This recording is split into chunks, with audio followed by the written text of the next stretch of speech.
Happy Saturday to most of you.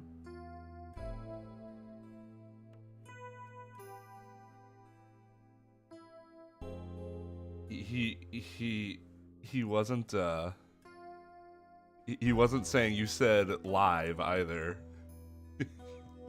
Joe said he said you said live. I know, because for a while every time I would post that I was live on YouTube, which I should do now on Discord, somebody would say, okay.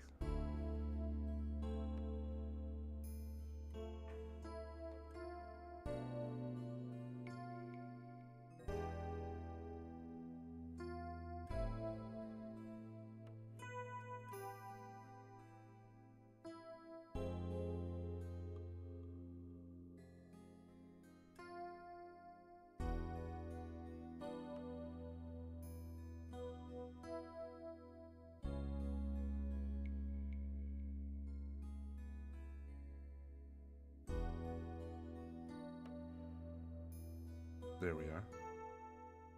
Now they know. Then there's CJ. Always happy to contribute. Alright. Okay, buddy. That was from stream. That's from the bot.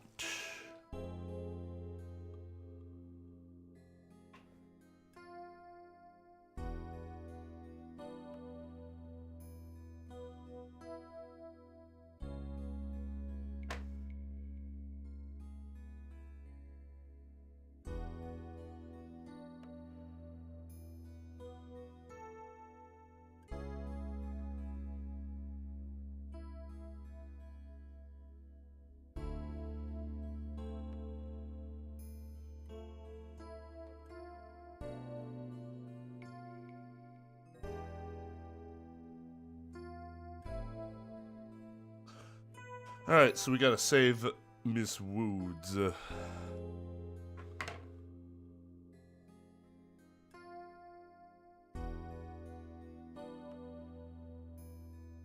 That's a healthy amount of Hades. Over a month's period of time. Well, month and a half.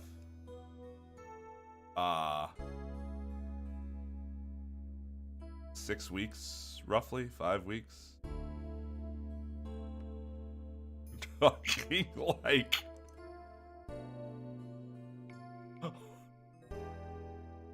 over what? Almost 30 hours a week? Hades is Devin's part-time job right now.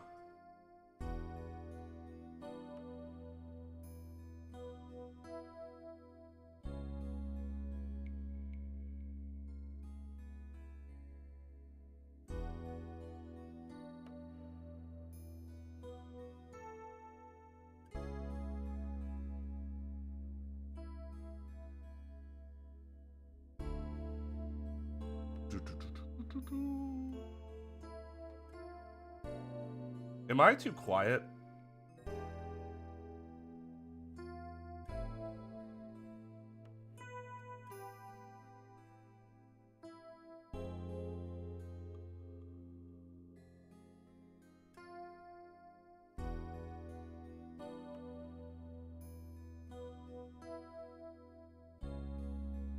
I don't think that's a good idea. But I appreciate the suggestion. Did you just spell use?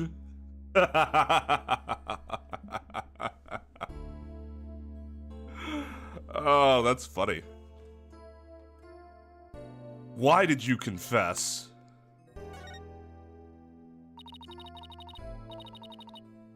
About your confession, Junie. It's not true, is it? You just said what you did because Robman confessed on the stand, didn't you? Yes, I wasn't thinking straight. All I knew was I had to help my friend. You mean because of that school rule? The one that says you can't graduate if you are convicted of a crime?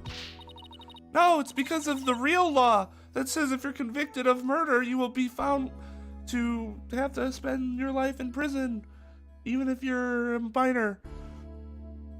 No, I didn't do it because of some rule. I did it because she's my friend. Why is there discord in her voice again? Could it really be that the friendship between the three of them is on the rocks?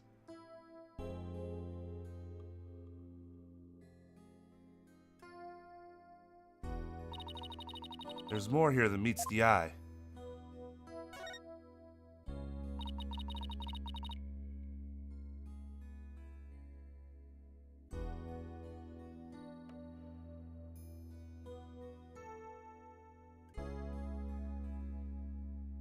No, you can't.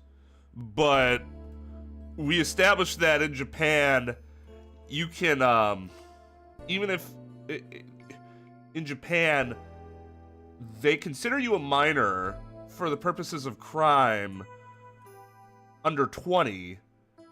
Under 14, you can't be held responsible or some shit.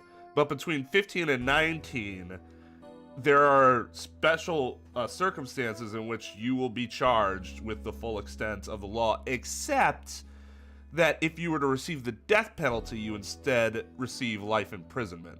So this isn't a juvenile thing. They would go to prison for life, probably.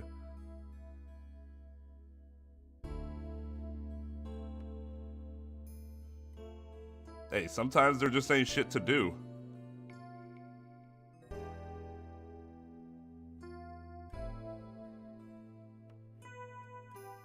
Yeah, looking into the Japanese penal code was interesting.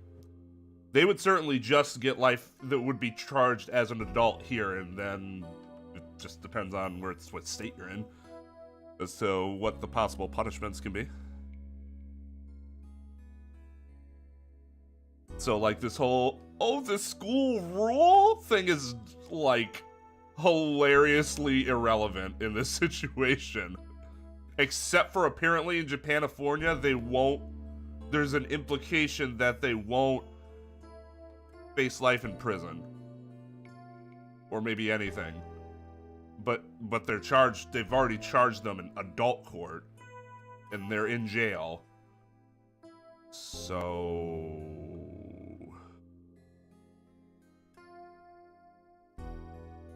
When did you three first become friends? Well, even though we were in different courses, we really bonded from the first day of school. We vowed to work together to bring an end to the dark age of the law. What did we set it as?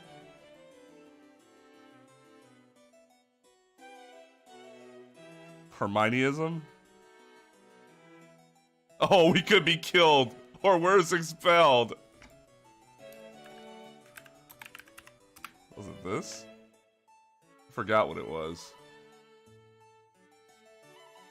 Or did I put Dark Age? Well, fucking CJ, thanks. Now I don't know which one of ours worked.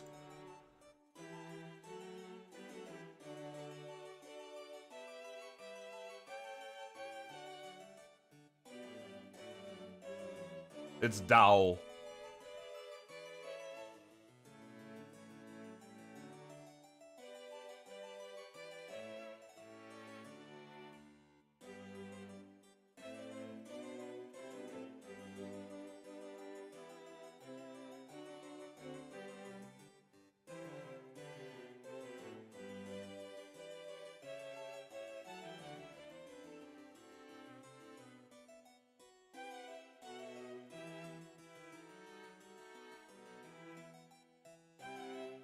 Because you could also just say Dark Age of Law and completely remove the word the.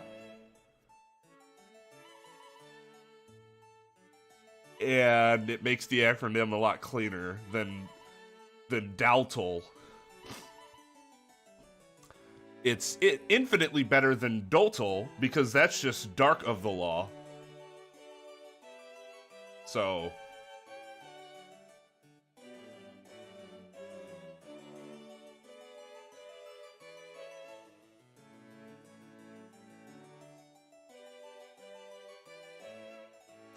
We vowed to work oh yeah, we said this stupid line. That was the end of that was that was the proof of our friendship. That was when our proof of friendship came about. Proof of friendship? There's that proof of friendship thing again. I just wish this were simple as that.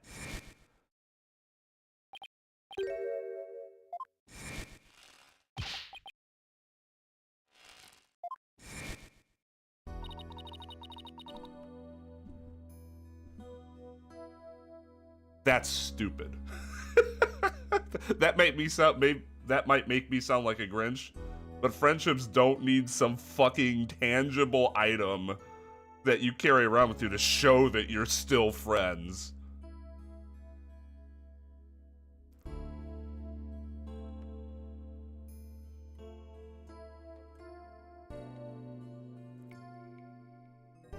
I might just be a Grinch though. I fully admit it. It's possible I'm just a Grinch. The situation kind of changed recently when the school's policy shifted to training legal professionals who produce results. Allow me to explain. In the lawyer course I teach, producing results means winning trials. Professor Court, on the other hand, taught that finding the truth was the only valid result. How could it be possible that they're both wrong? Actually, no, that's not true. Because if she's on the if she's leading the prosecution course, that actually makes a lot of sense.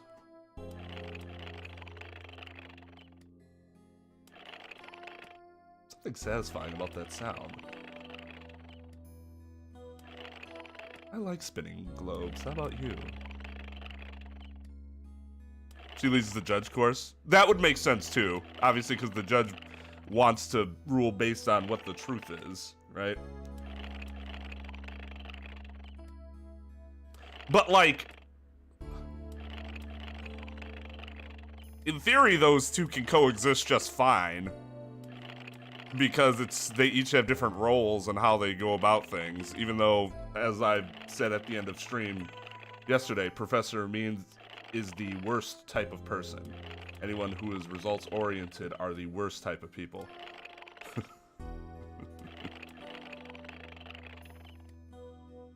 Okay, maybe not that far, but being results-oriented is one of the worst things you can be.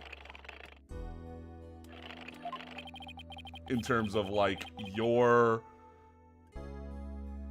like, going about life that way. Unfortunately, that clash of ideas created a rift among our students. Oh, not the division of them in the first place? Didn't do that? At some point, we stopped talking about it. While that meant fewer arguments, it also meant we couldn't be as frank and open with each other as we used to be. I think I understand now. By putting their friendship on a pedestal, they actually did more harm than good. It seemed the relationship between the three of them isn't as simple as I thought. Juniper, thank you for talking to us about this difficult subject. Yeah. Oh, god damn it. Yeah, thanks, Junie. Now, if you could tell us about the day of the murder. Junie, you told us yesterday that you went home a little after 6 p.m. Was that a lie? I'm sorry I didn't tell you this before, but what actually happened was I left the art room a little after 6 p.m. and headed over to my dressing room where I worked on my stage costume until 7.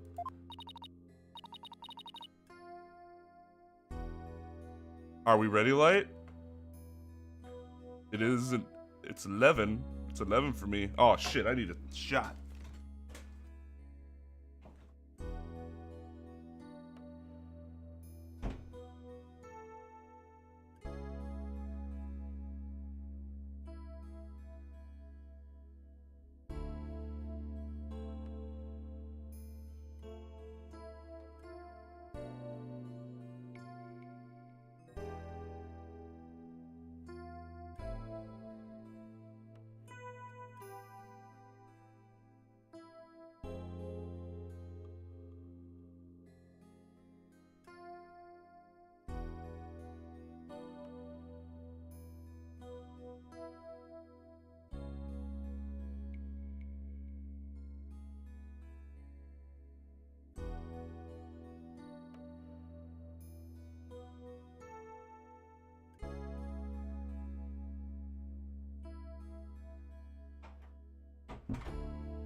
Unfortunately, I don't have anything great around, so it's just gonna have to be this vodka. I do have this energy drink night right next to me, so it'd be just like drinking a vodka Red Bull, just, you know, as a shot, and then drinking the energy drink. Anyone else that wishes to join in this cheers to being a better you, being better us's, being better people?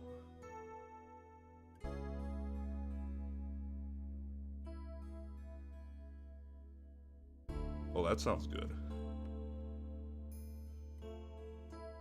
Switcher, I'm gonna have to address that in a second, but cheers.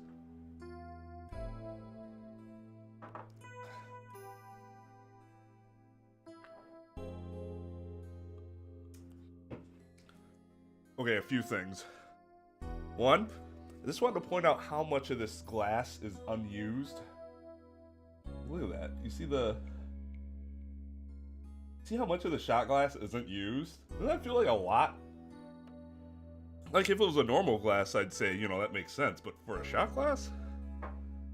Second of all, I have betrayed myself. The Naruto G Fuel drink is actually pretty good. So it's pomelo fruit and white peach, which I'd never even heard of pomelo. Apparently it's a type of citrus, which, you know, took me aback a little bit because most citrus sucks. Second, Switcher, when the fuck did you change your name?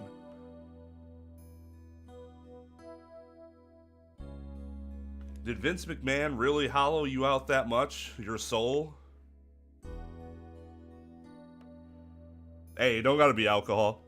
You can just be a normal drink. It can be the water in your, you know.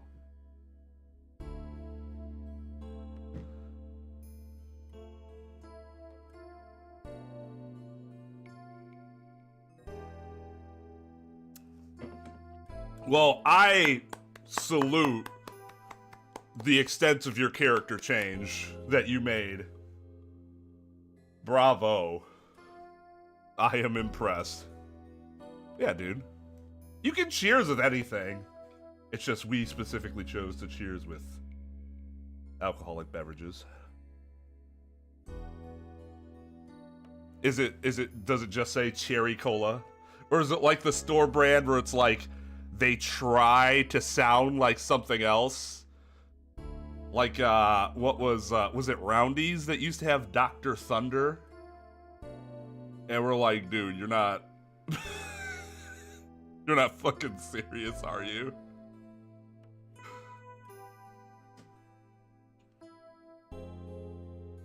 Alright. Oh, the Nice brand? I always thought that their brand was cool, because I thought Nice was like a cool brand, like a generic brand name. What brand is that? Nice.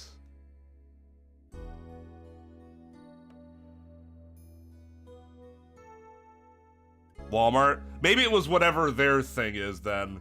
Great value? Is that what Walmart is? Or something like that?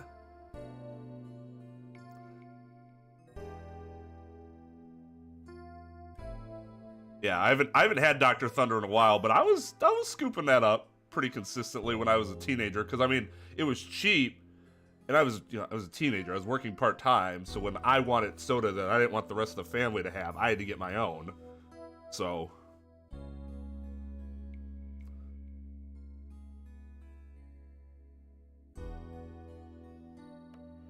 yeah, no problem, Light.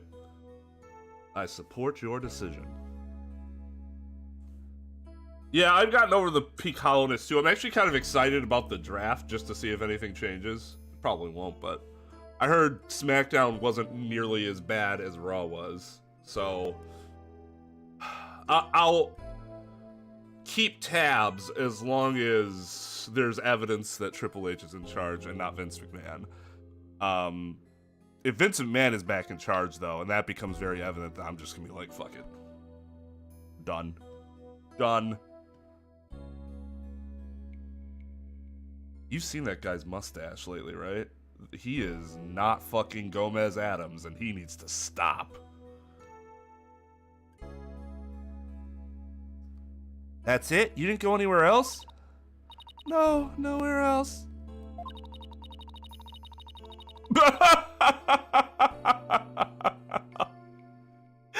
CJ just immediately nope.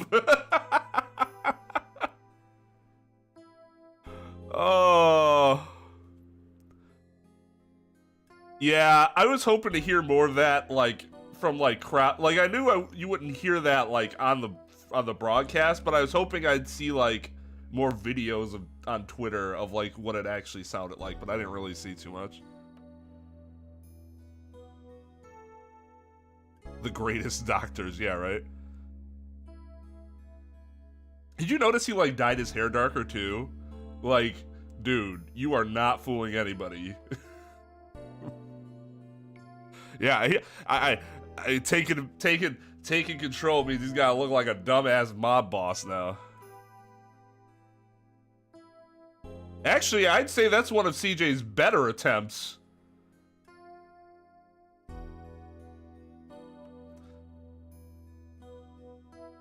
That really were it. There would be no reason to lie in the first place. She's gotta be hiding something else.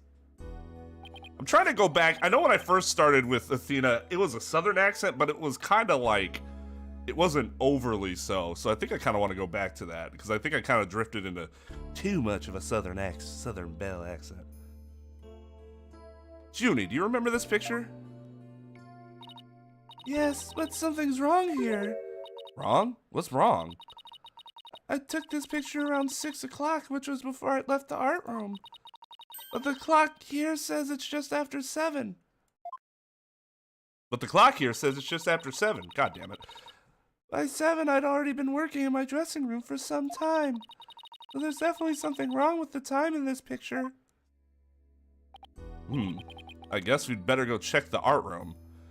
Oh my, I wonder if the dark age of the law implements a lot of photoshopping for the ends justifies the means bullshit. A tier list for congratulations spelling, yeah, right?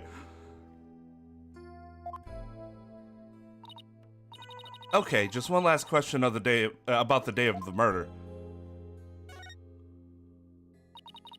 On the evening before the mock trial, the evening of the murder, you ran into Hugh. Yes, I did.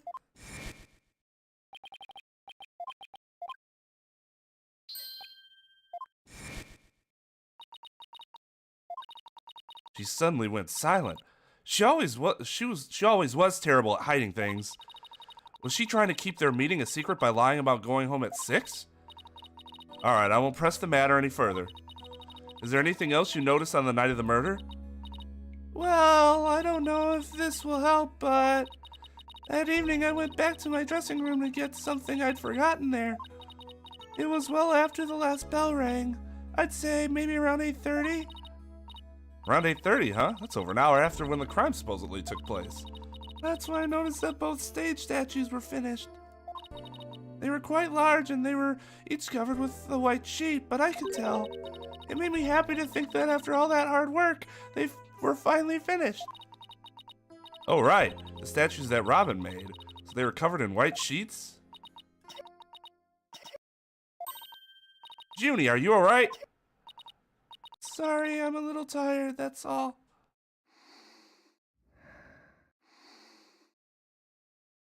Every time, I cringe. Athena, I think this meeting is over. Professor Means? I will use any means possible to get the results I want in Juniper's case. Really, Apollo? Is that what you were setting up? But it will require considerable preparation, so I must be off. You know, lots of cheating to be had. Junie, and Professor Means, I have a proposal. A proposal? Are you gonna ask me to marry you? That's actually a great response to that theoretical question. By sundown today. Yes? I, Athena Sykes, along with Apollo Justice. I can't believe those are our names. Wait a minute, we're going to discover the truth behind this murder mystery. What? And we're gonna bring you solid evidence showing just what that truth is. I see. So, it has come to this, has it? If we succeed in doing that, I want you to promise that you'll accept it, Junie, no matter how hard it is to hear. Then you shouldn't need anyone else to defend you except me. Have we got a deal? I mean, it's the same volume it was yesterday. Was it low for you yesterday?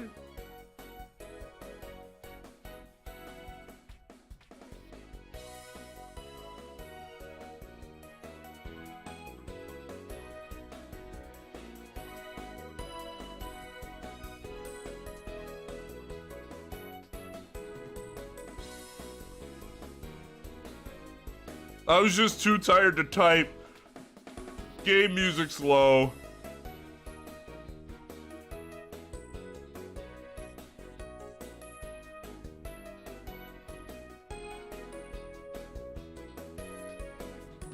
The Greek gods and goddesses. Apparently it's when we're joining forces. Like, really? Actually not fighting? Can you imagine? The Greek gods not, like, being petty with each other? Yes, in fact, I do believe I pointed out what I thought of his son that's screaming at us and whose, pupils and irises are fucking scales somehow. It is terrifying. It could also be a lion, because that could be a mane instead of the sun and its corona.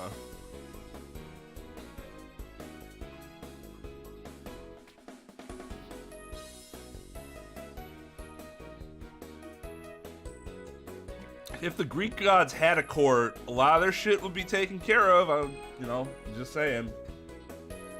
Zeus would have, like, hundreds of $1,000s of child support payments monthly.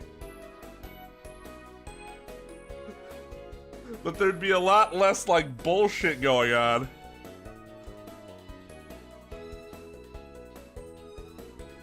I trust that's okay with you too, Professor Means. I have no objections as long as Juniper is satisfied with this arrangement.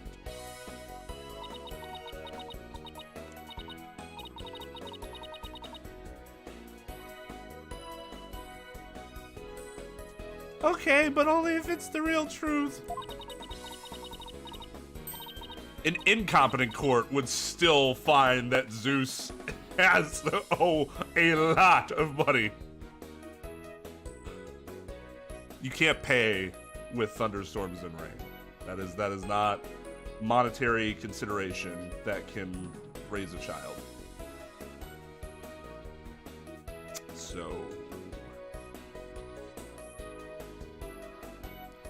I'm sorry to put you through this, Tina, but thank you. You mean you're sorry that I'm actually getting to do my job as an attorney? If I weren't doing this, I'd be cleaning a goddamn toilet. I've been thinking only of myself this whole time. Junie, it's way too early to thank me. But you can thank me all you want once I get to the bottom of this. Very well. I will see you back here at sundown. Sorry for all the trouble, Professor. It's just, she's in the agency, so she doesn't know when to shut her fucking mouth. Don't be silly. I find it all rather thrilling. Now let us meet. Let us meet here again later.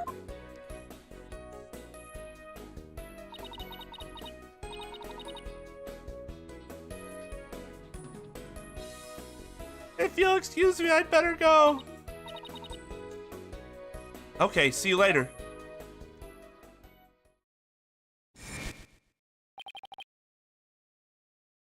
Was I there for that? And was I like, my follow-up is, if yes, was I like wasted?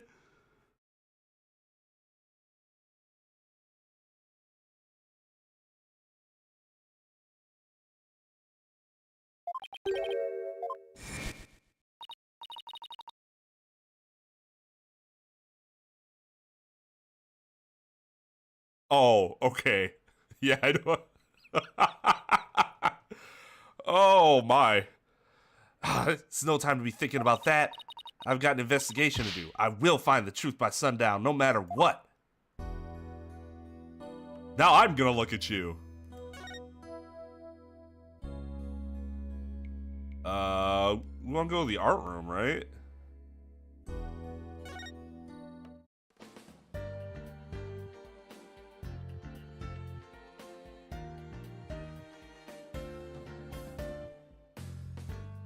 There's something so elegant about this song.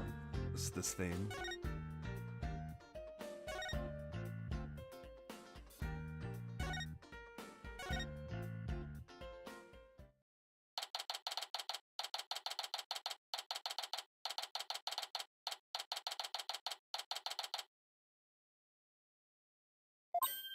I'd make a joke about the knee pads, but entirely inappropriate.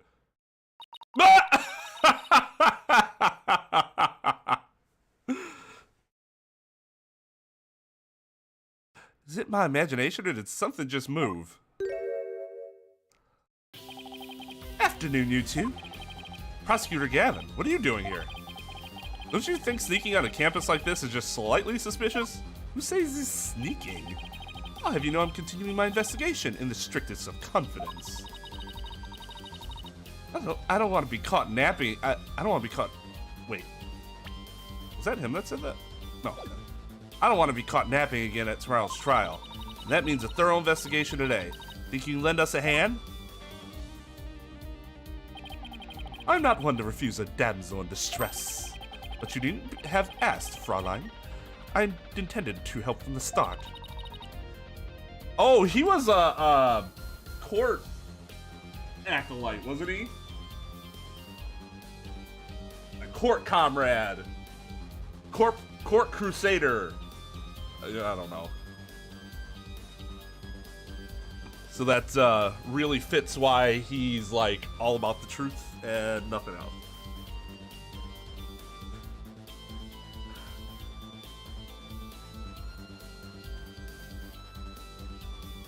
You're the best prosecutor, Gavin.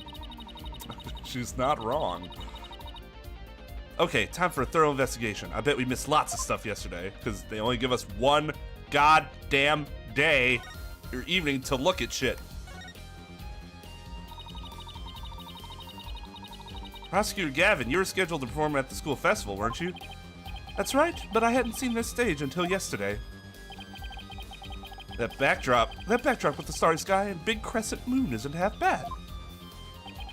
We also had some tricks up our sleeve to make the concert really rock and or roll. Pyrotechnics, a fog machine, big banners, things like that. It would have looked like this.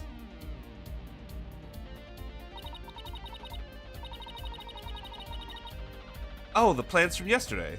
What's that design on the banner in the back? I know the scales are the school emblem, but what's with the number 6? It looks like it's in serious pain or something. Athena, ixnay on the ixay. It's right. It's right here. The big gigantic fucking chain he has on his goddamn chest, Athena. Psychology wizard. The person that has a really difficult time simply taking in basic attributes of a person.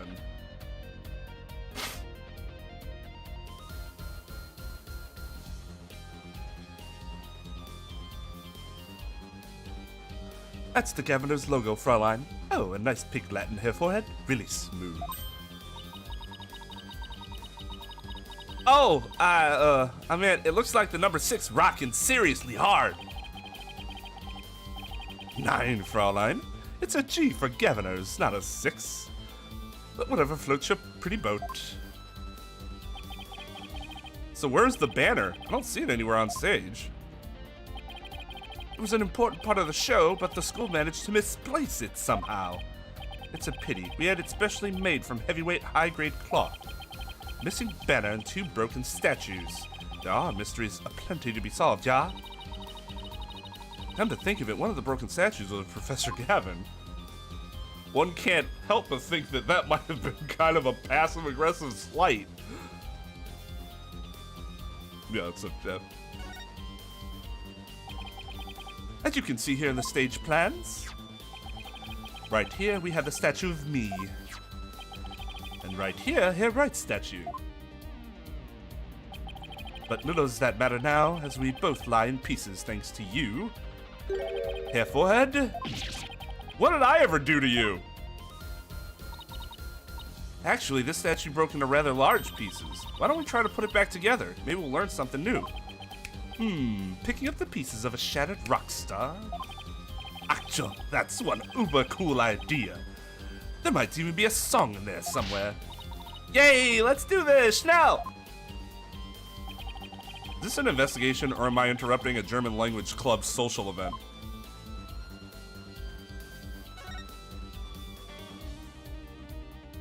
Can we just acknowledge that there's a box here randomly?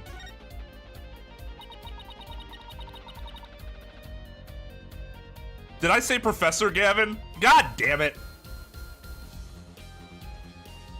I haven't done that with him as much. I always do that with Blackwell. Like, without fucking fail. Wait, you don't think this weird box here is... Hands off! I knew it. I knew that. I'd know that voice anywhere. Let's just ignore it. I mean, it made its wishes loud and clear.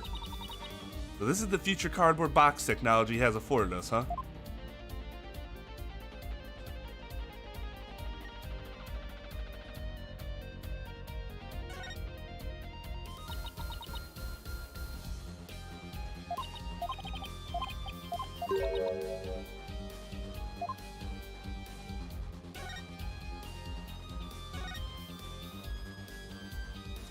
Whoa. That is not the...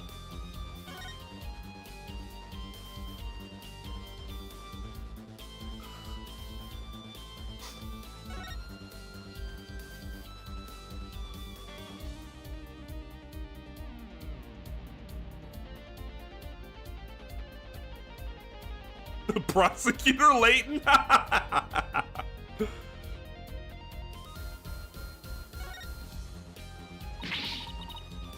Oh no, Professor Gavin, you're a complete wreck, literally. Why in the world would someone do something like this?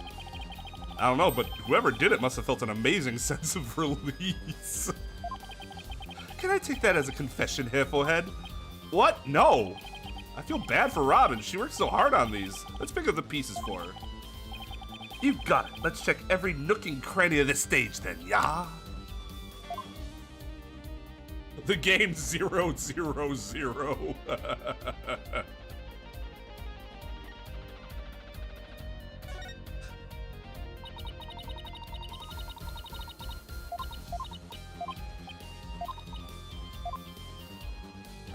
about that.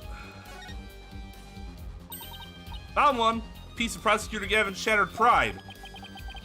Are you saying my pride is as fragile as a plaster of Paris? Looks like there are other large pieces scattered about. Okay, let's find what we can.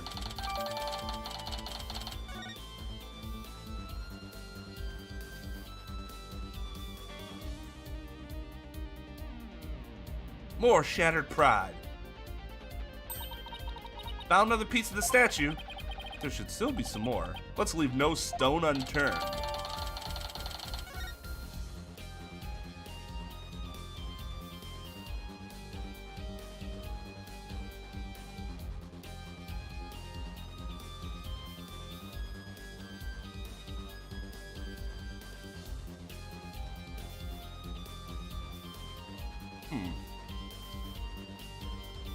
That's interesting.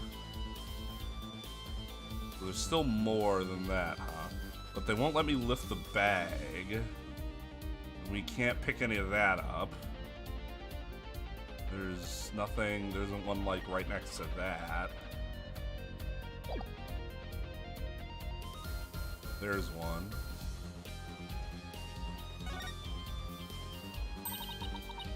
Found another piece of the statue. There should still be some more.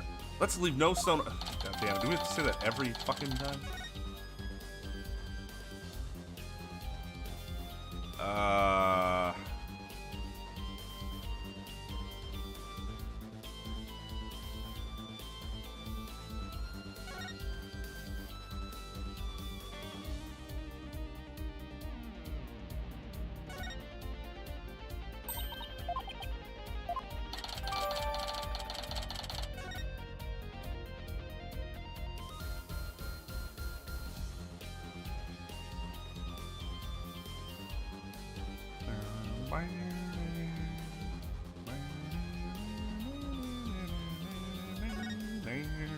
Burning. Ah ha ha ha ha.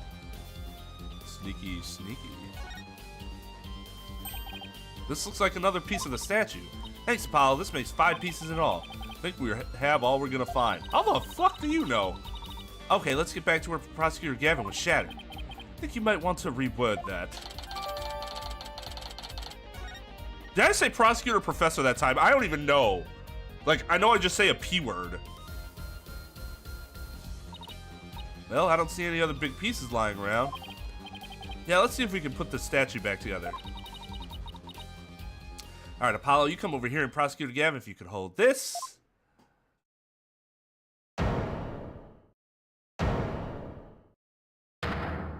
Wow. No cracks or anything. That's impressive. We did it! Not bad if I do say so myself.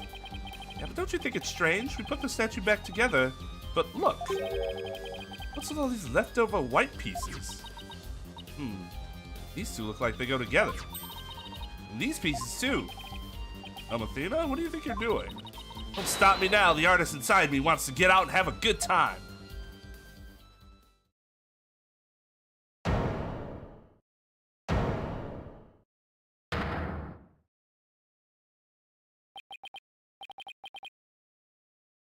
They had like 5 little pieces like this.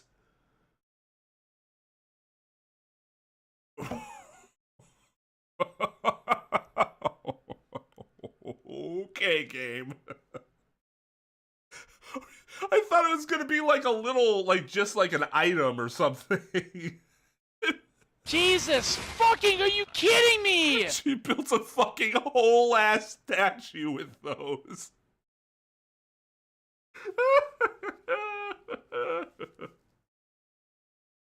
Oh, mercy.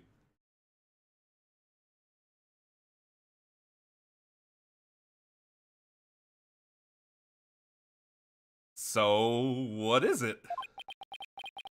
Ah, it's the goddess of law, holding a pair of scales in one hand and a sword in the other.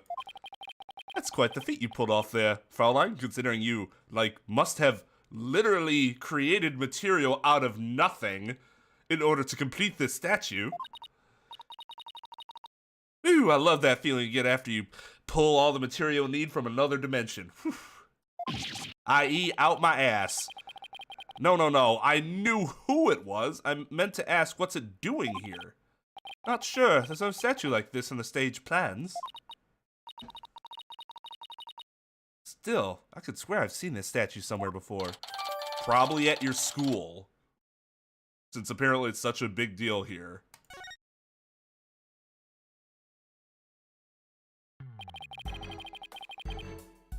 The more we learn, the deeper the rabbit hole goes. As is the case with every case. At least we were moving in the right direction. Let's keep searching the stage for clues. Been wondering about something this whole time. You know that pole at the edge of the stage?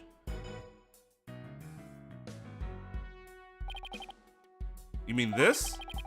It has a wire that goes off and connects to something somewhere.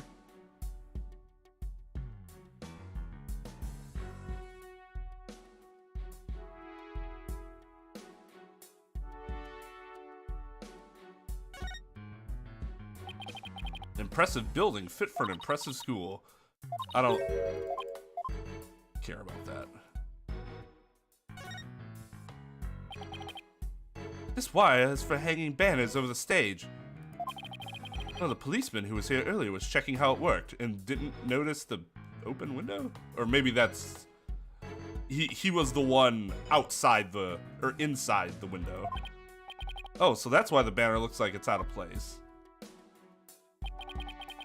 The banners are hung and removed from the art room over there.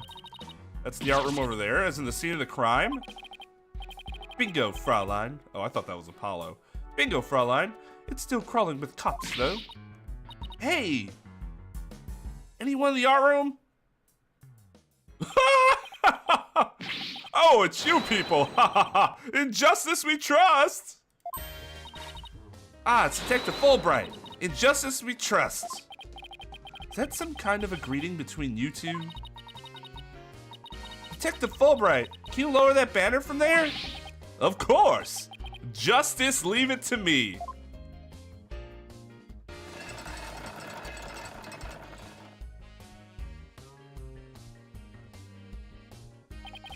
How's that?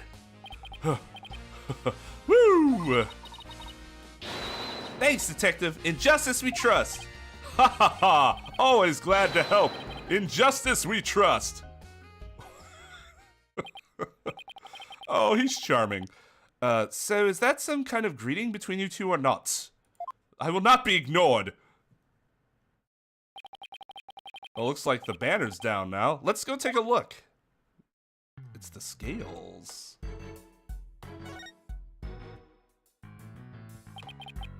Look at this banner. I don't think it would flap very well in the wind. An unflappable banner. Hey, I like that. It goes perfectly with unflappable lawyers and unflappable rockers. It's like it was made for this very stage. Look at this. The bottom part is all knotted up. I'm trying to unravel it.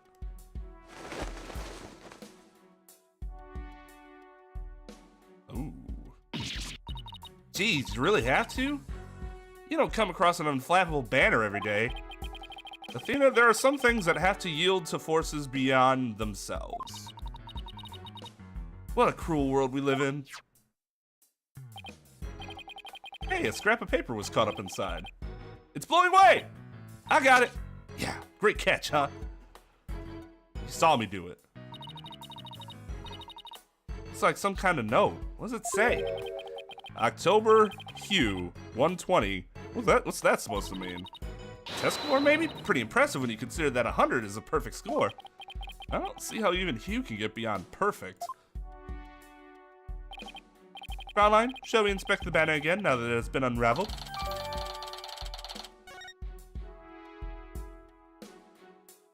You mean that big old splat of blood that's on it? That nobody has noticed? There's a dark red stain here, just under the emblem. This banner was on a wire connected to the art room. Right, and the art room is where the murder occurred. Are you thinking what I'm thinking? This stain might be from the victim's blood.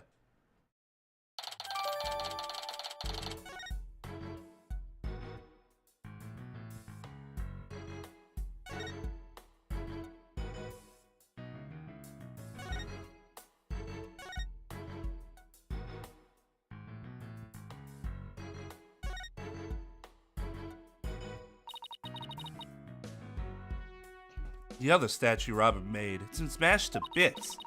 There's some larger pieces we might be able to put this one back together too. Yeah, but all I see are itty bitty ones. I wonder what Mr. Wright would think. If he knew we put Prosecutor Gavin's statue back together but left his like this. I'll always come back to it after the case is solved. I'll help you fix it. Good guy, Apollo.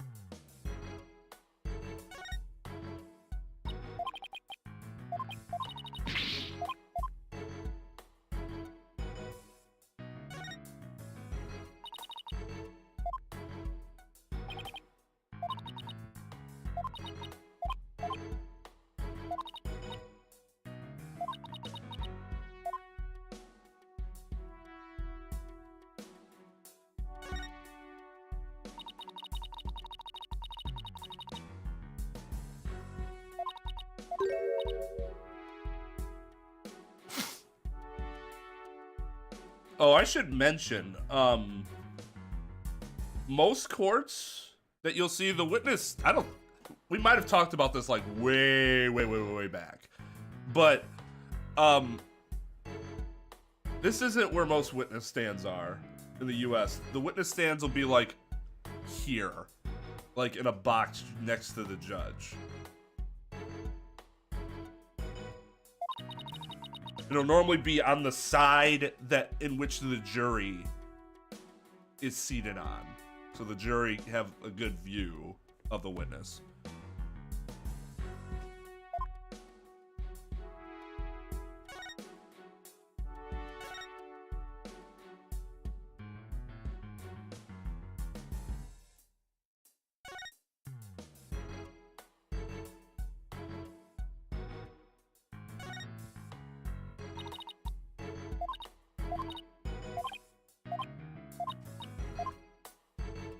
Nothing worthwhile. Alright, let's look at the statue. The statue doesn't look anything like you or Mr. Wright. This statue doesn't look anything like you or Mr. Wright. The goddess bearing scales and a sword. She's a symbol of fairness and strength. But she and her symbols were shattered along with the statues of you and Mr. Wright. This is a direct challenge to the rule of law. Well, if they want to fight, they've got one. Whoa, take it down a notch, Tiger. Let's save the fighting for when we find our culprit. Woo, that was a whole lot of poking around in such a short time. That's what she said? Question mark? Does that mean you're satisfied? Actually, there was one more thing I wanted to check out. See that metal fence back there? It's just one segment, so it seems out of place. Looks like they were in the process of removing them after the stage was set up. They were never able to finish on account of the murder. We should take a look if you think it could be important. This track looks man-made. Hey, you're right. It looks like it starts from behind the backdrop. Maybe a big muddy pro wrestler was hiding back there. Well, that was totally random, but we'll never know until we take a look. Looks like something was being dragged through here, and this is where it started. Yeah, but whatever it was, it's long gone. Must have been pretty heavy. Perhaps it was used in setting up the school festival. Oh, I guess it wasn't a pro wrestler. Still, this could be something important.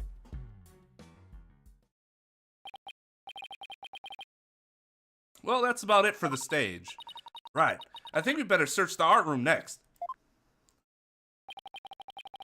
I think I'll hang around here for a while, but make sure to tell me once you find it, yeah?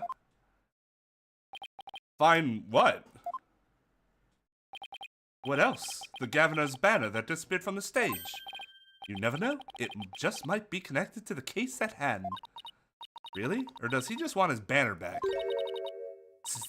Don't tell me. So in short, that's... Hey!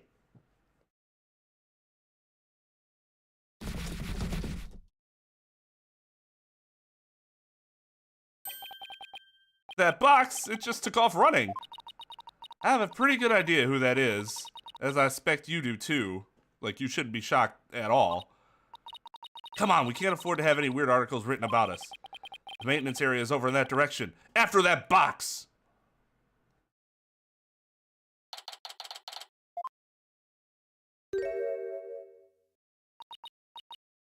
Miriam, you're liable to get tossed in the garbage truck if you hang around here. I'm just an empty box, and that's what you do with them. You throw them away. Hey, did you change boxes? I like the new look. What does it matter anymore? I was a complete failure in court today. My work, my pride, my dreams. Everything I've worked so hard for, gone.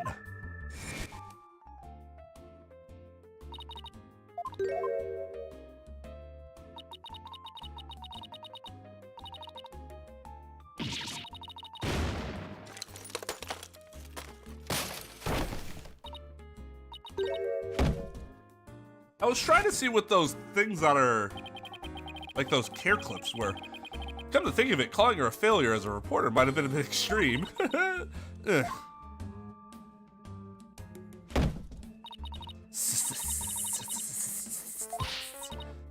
Scold me, despise me, pack me away where I'll never see the light of day. I've been cast aside to waste away into a big pile of mushy paper mache. Kind of feel responsible for this, but now's our chance to prod her for information while she's vulnerable. Wow, you just say that out loud? I bet that's what you were just thinking. What kind of person do you think I am? You read me like a book. Scuttling scuttlebutt. That was you on the stage earlier, wasn't it? Why'd you run off like that?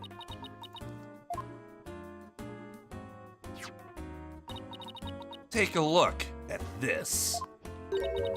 Why are you showing me a burnt old rag? Wait, it's really hard to see, but I think that's the governor's logo there.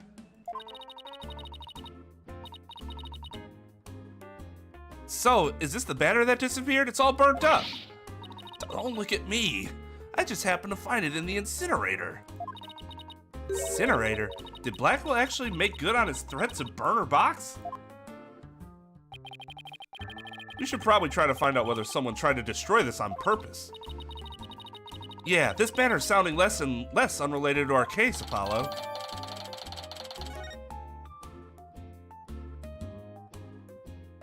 The depths of despair. Miriam? I owe you an apology.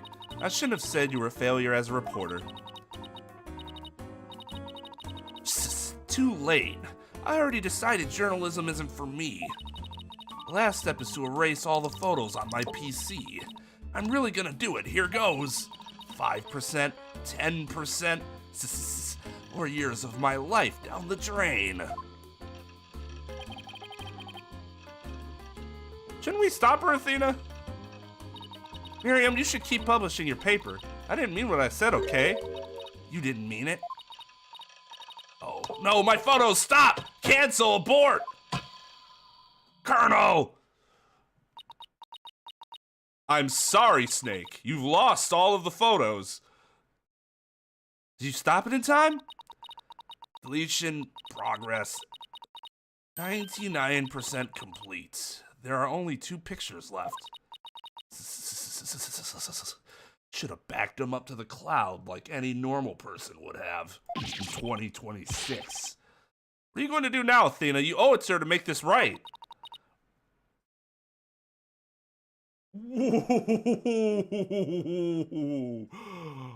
Hold up.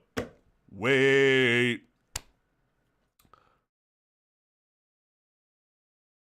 This is not Athena's fault that she decided to take that extremely stupid step of deleting all of her photos.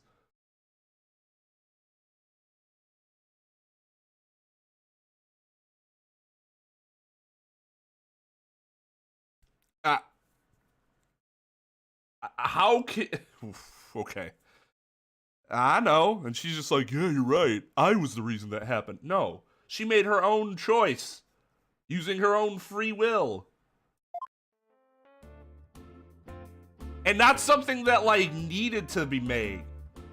It's one thing for her to be like, oh, I'm a failure as a reporter. Maybe I should be something else. It's another to go, guess I'm just gonna randomly delete everything from my PC.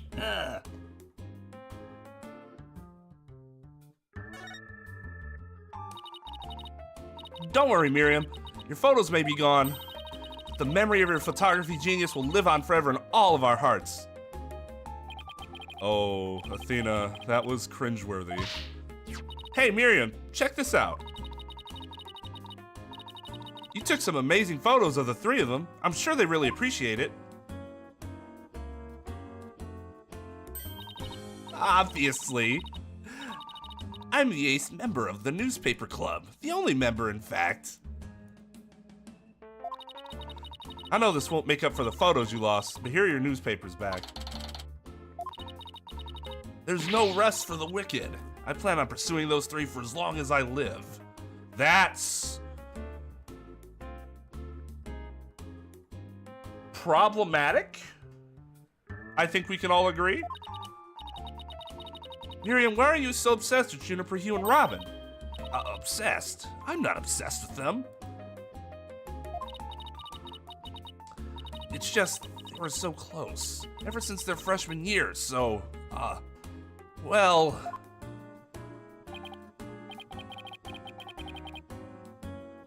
Athena, are you thinking what I'm thinking? Yeah, I think that's the only explanation. Wait a second. You're not thinking what I think you're thinking. Objection! Goddamn, woman. That's exactly what he's thinking, Miriam. You want in on their little trio. How could you possibly know that? Whoops.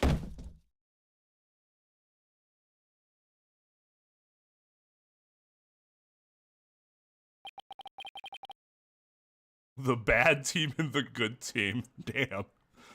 That's one abused laptop.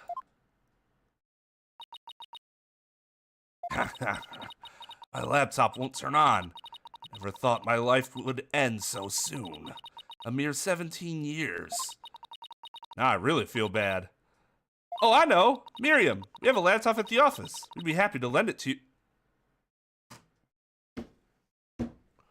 Oh, no. This might be the most irresponsible thing I've seen any of the attorneys in these, the protagonists at least, in the game do. You guys understand why this would be a huge problem, right? All the client files, case files, all that evidence. The fact that that's the only one they have, apparently. They obviously didn't back that shit up to the cloud.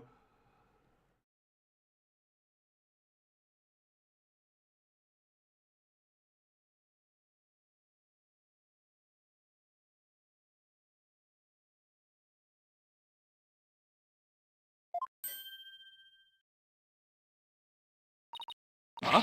You have a laptop I can use? Sure, but on one condition. I want you to ask Junie, Hugh, and Robin if you can hang out with them. What? Think I could ever do that? Sorry, but that's the deal if you want to borrow our laptop. You scare me sometimes, Athena. You're like good cop, bad cop all rolled into one. I don't know what this is supposed to be, so I just give it the snake death noise. Fine, I'll do it. If that's all you want. Yay, I'll be by later to bring you the laptop. But wait. It's not like I owe you anything, but here. Thanks. Oh, it's a set of pictures. Looks like they're setting up the stage. Yeah, I took them when they were putting the stage's backdrop into place. Oh, you sure have an eye for photography, from what I can make out anyway. These are the last two photos that didn't get deleted. They're all yours. Wait, how are you able to print those out? Or did you just happen to have physical copies of the last two photographs that just happened to be remaining on your computer after attempting to delete your entire photo library?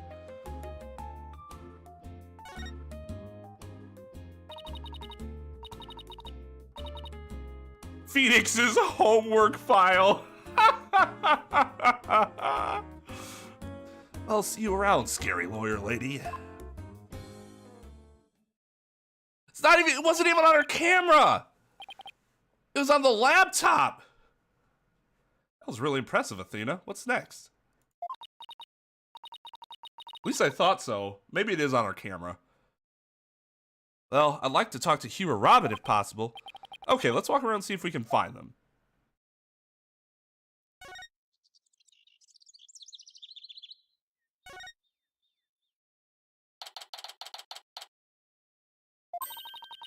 Well, here it is, the art room where the grisly crime occurred. Let's start looking. Stop right there, for I am here. This is an active crime scene. No authorized personnel allowed. What? Can't you make an exception? You won't even notice we're... Freeze! I don't think so. No exceptions. Now move along. Nothing to see here.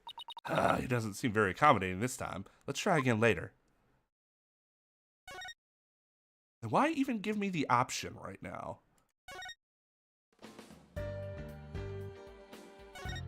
Boom, doom, doom, doom.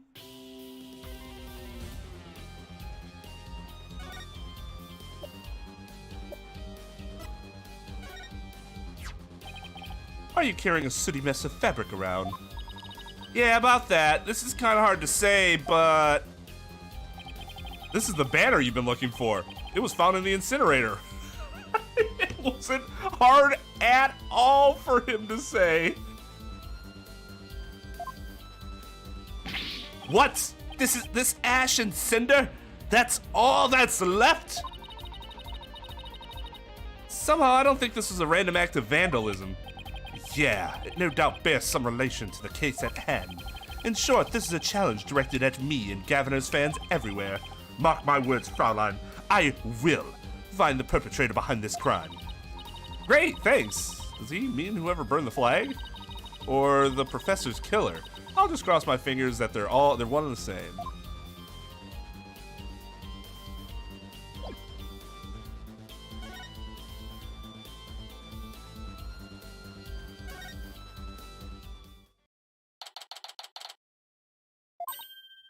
Hey, that's you over there. Heh. Hugh, we wanted a word with you if you don't mind. Heh. If it was Mr. Wright, then sure, but you two? Heh. I knew it. There's a hint of discord in Hugh's voice. You're not getting off that easy. After all, you're a possible suspect, plus you actually confessed in court. Whatever. So, what do you want from me? But make it brief, I don't have a lot of time, and I assume you don't either.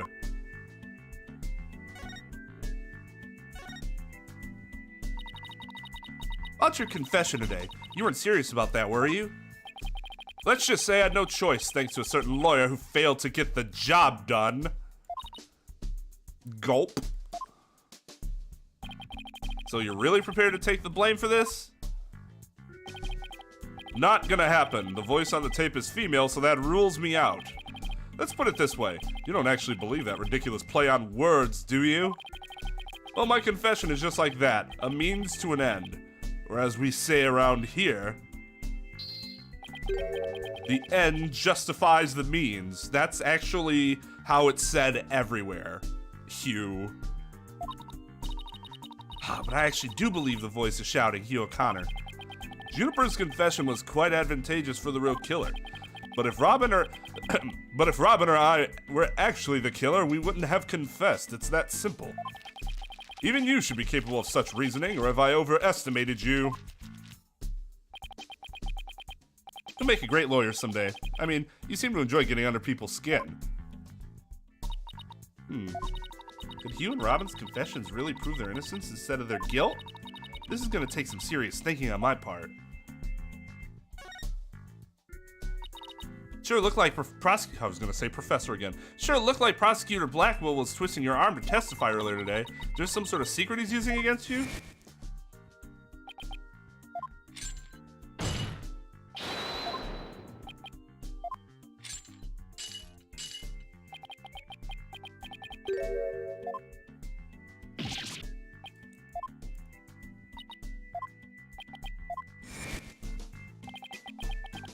You really are a rank amateur. Even if that were true, you think I'd open up to you? So he's not denying it. That secret might be causing the discord in his voice. Then again, we have the same problem with Junie and Robin. You're just wasting your time and mine. Next question. About that meeting with Professor Court on the 23rd, why'd she want to see you? I have no intention of telling you. You'll have to force it out of me any way you can. Is he hitting on her, or... Ha! Professor Bean strikes again. Then again, Hugh is in the lawyer course. But didn't Professor Court used to say that the only good result is the truth? So why don't you drop this whole charade and tell me the truth? The truth. How can you be so sure it will help you solve the case? The truth isn't necessarily your friend nor Juniper's for that matter. No, you're wrong. I don't care what anyone says. I'm gonna defend Junie the right way, using the truth. That's the only way to honor Junie's wishes in Professor Court's memory. I see. Very well, Miss Sykes. I'll testify tomorrow about that truth you're so interested in. Hugh, but...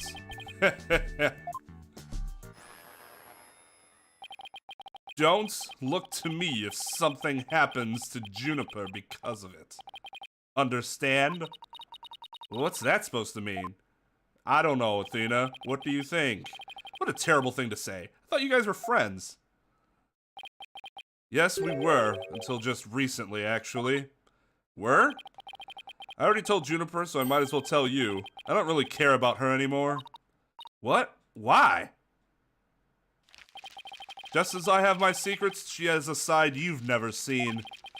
Juniper's not all sunshine and rainbows like you think she is. What are you saying? This conversation is over. I said I don't have a lot of time and I meant it. Hugh, wait! He's gone. He doesn't care about her anymore? Why would he say that? That didn't go so well. I guess we'll just have to pin our hopes on his testimony tomorrow. Athena, what do you say we head over to the art room? Might be a nice change of pace. Hopefully the police have completed their investigation. Alright, we really don't have much time left anyway.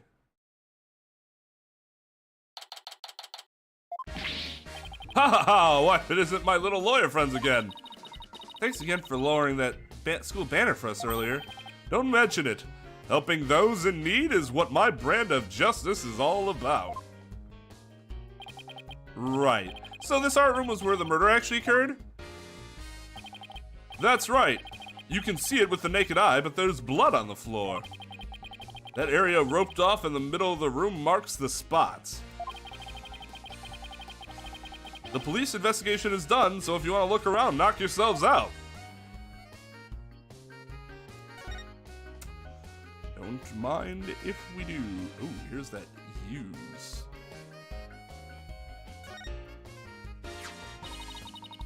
Mock trial strip.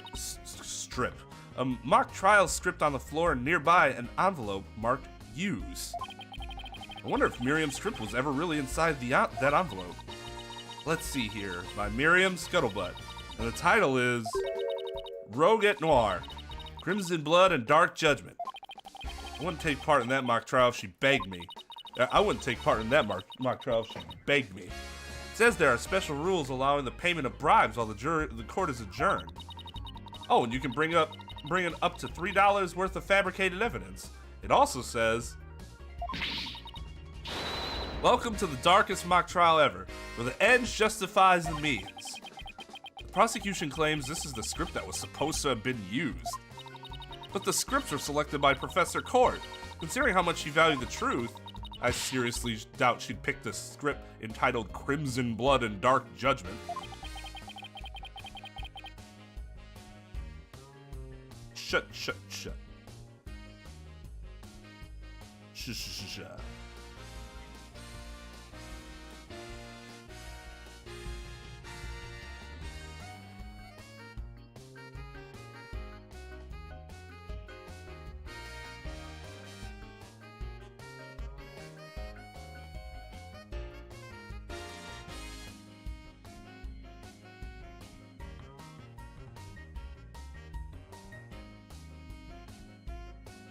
Alright, everybody, get thine ears ready.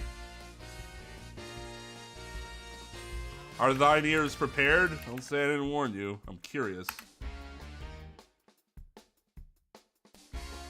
Judgment lights up. Okay, yeah, that's still really loud. I need to cut that by like 40%.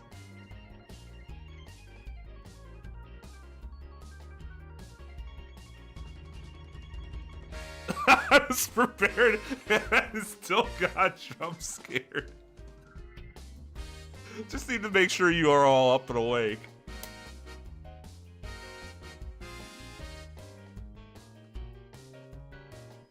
A note to self. Note to self.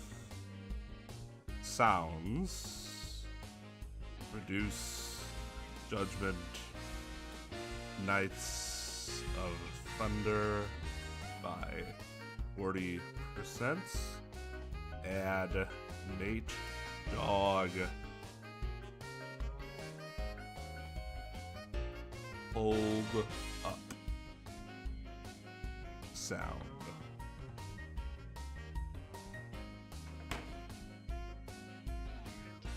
Alright. Wow, you have that title memorized already?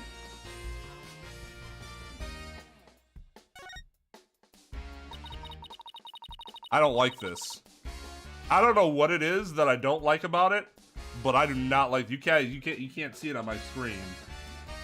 We'll get another view of this, but I do not like this. I don't know what it is. I don't know why, but it's incredibly off-putting. Kind of looks like there's a prosecutor's badge at the top of the statue. but it's not if you look real close. Another strange, difficult to understand work of art. Oh look, it has a title. Guilty, guilty, guilty. Real creative. Art, either it's too abstract to understand or as subtle as a sledgehammer.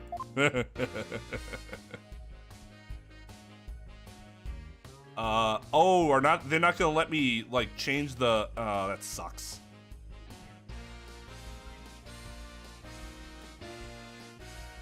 Wait a second. Why is... How long has that been like that? That shouldn't be.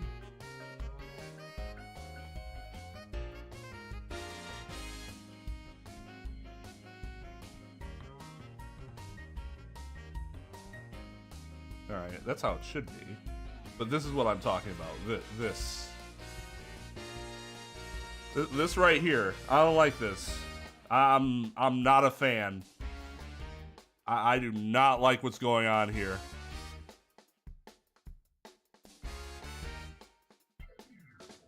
Yeah, oh, it's so cute!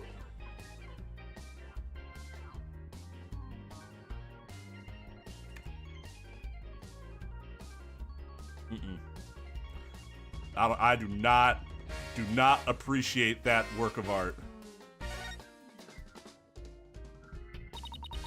Look, a piece of pottery. Looks like it's already been fired. I bet Robin made it. And I bet it won't last long, not with the way she deals with her own work anyway. Yeah, it seems like such a waste. I mean, this one already had some color on it. People who have never played A Legend of Zelda, any Legend of Zelda starting with A Link to the Past before, smashing pots is incredibly satisfying. I would make a pot just to smash it.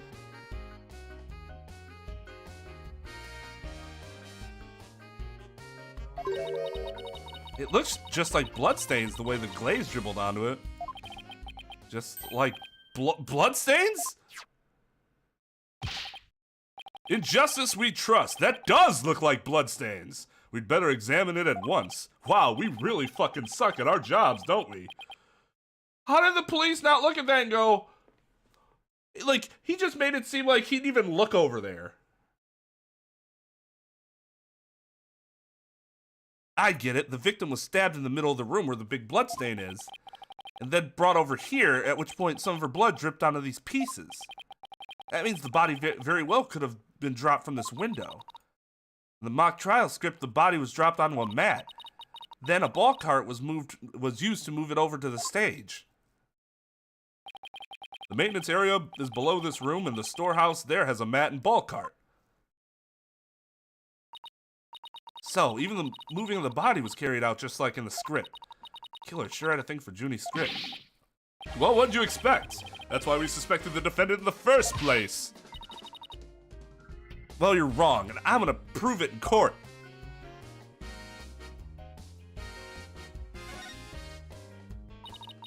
Picture of a girl wearing a floral hat. Oh, it has the artist's name right here. Robin? Oh, Court. See, Court. Wow, Professor Court must have painted this. Wow, she really had a thing for Junie. So is this what they consider art? I really don't get it. I swear I've seen this girl before.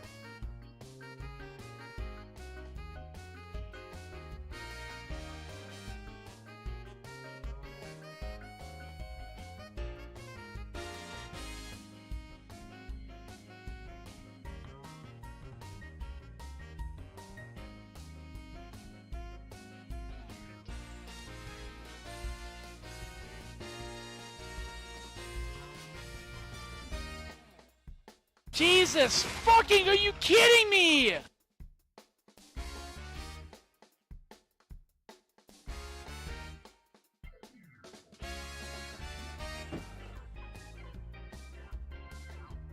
I don't even care about the outfit. The sunflower? The little rosy cheeks? How do you not figure that out? Especially since we know she's been in this art room. And her and Professor Court had a close relationship. That's not excusable.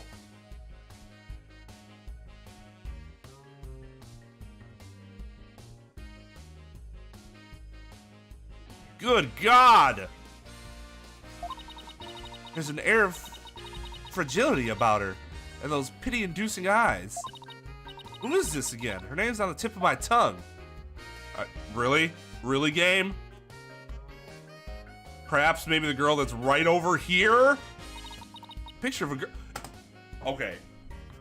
It's her. You can tell that it's her.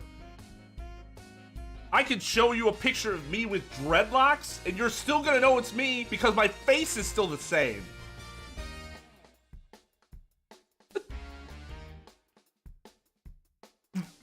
A hat and some clothes does not suddenly make you unrecognizable.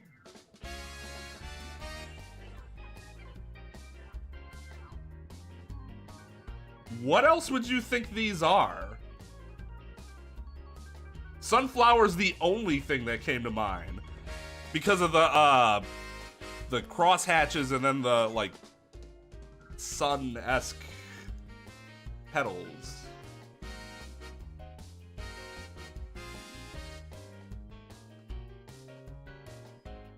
Ace. Okay, fine. If you have prosopagnosia or whatever, then fine. You got me. Maybe Athena has that.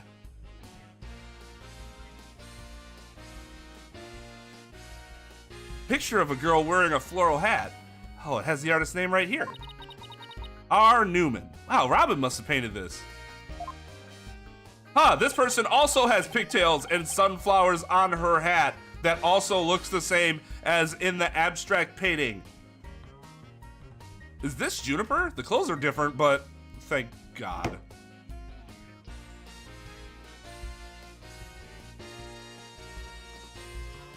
Thank fucking God. Sure, if you have prosopagnosia, right? Then sure. Understandable. There's no indication that Athena suffers from this affliction before this point in time.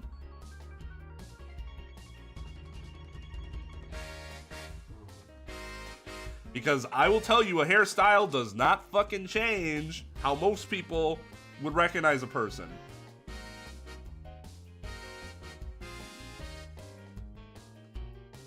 Facial hair can go a long way, but that's an actual change on your face.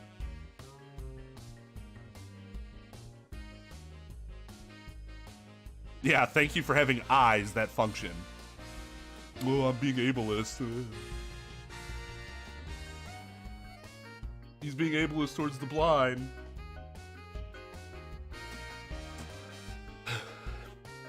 Is this Juniper? The clothes are different, but... Oh, look, there's a piece of paper stuck to the back. Which, I love how she just blew off the fact that she didn't recognize her friend in those drawings. Let's see what it says. Completely lacks Professor Court's artistry. Must keep practicing. Robin. Huh, I think this is plenty good myself. It's just not abstract. Who cares? Wonder what it would have looked like if Professor Court had...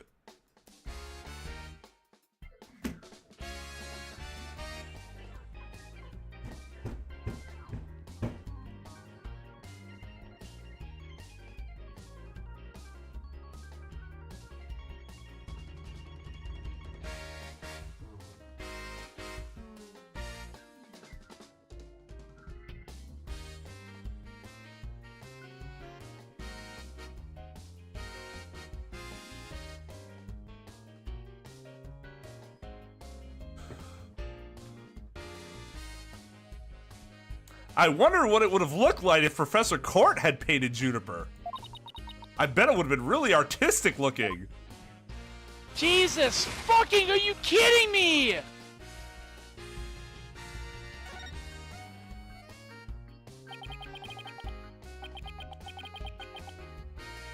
Isn't that a mock trial script? Actually, there's a whole bunch of them there. Let's see. Looks like everyone from the judge course submitted one. Why? Do you have a judge course roster to know whether that's true? There's only like 20 people there. You told me there's only 20 people in the judge course? That'd actually be pretty sick for like classroom size like issues. issue-wise, to have, you know, I was used to having class sizes in high school and junior high of like 30-ish, which is a lot. Some would say a little too much. Of course, when it's college, you have lecture halls too, but that's a whole different way of teaching. And you're at a whole different level of development. The victim, Constance Court, was the Fine Art Club's advisor, so she probably spent a lot of time up here in addition to her other duties. This isn't where I'd keep a bunch of scripts, but I'd wager that's how they wound up here. Poor, stressed out, overworked Professor Court. I know exactly how that feels. You must, because your desk always looks like a tornado hit it, which is really odd considering we don't have any cases for you to have a bunch of shit on your desk. You're one to talk, Apollo. Me? What about Mr. Wright? Deflection. Maybe we should rename the firm Wright Stuff All Over the Place Agency.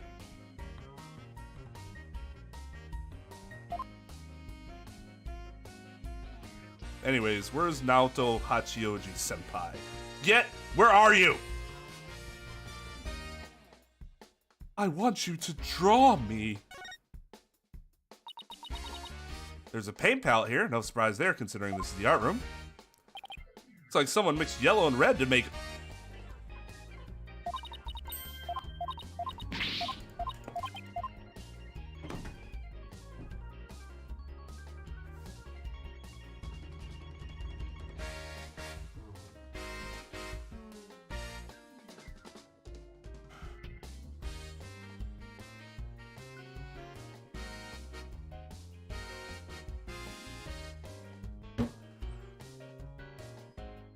Yeah, some fucking monster did that.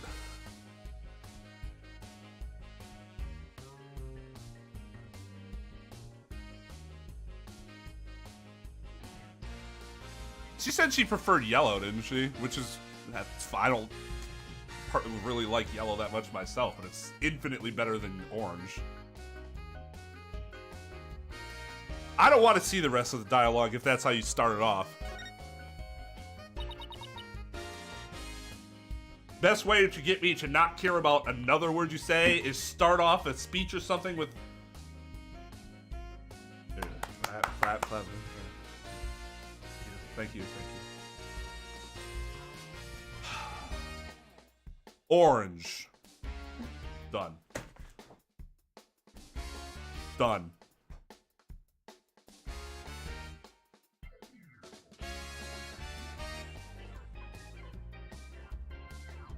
Fucking done. 3 busts sitting on a shelf. A judge, a defendant, and either a lawyer or prosecutor. The bearded one must be the judge, and the bummed out looking one the defendant. That could very well be the defense attorney. This is red! Are you kidding me? Okay, I see what you're saying though. Like the top of the lighting part does look like it could be kind of orange. But no, this is 100% red. Wisconsin Badgers are red and white, not orange and white.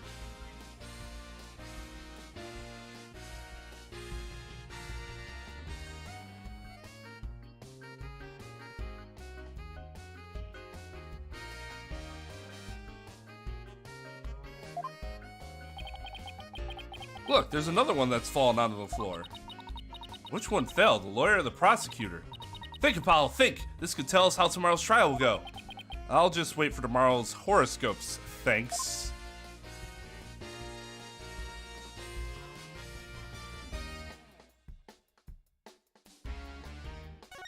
We're guilty. Hey, look! That's you on this mobile, Apollo, a red demon. A red demon? Looks more like a snake curled around a bush, around a brush to me. Oh, that's really interesting. To me, it looked more like an elephant, a red elephant with a trunk. Cause like these are the ears, and then the brush. But I see the snake, the head, and then it curls around like that.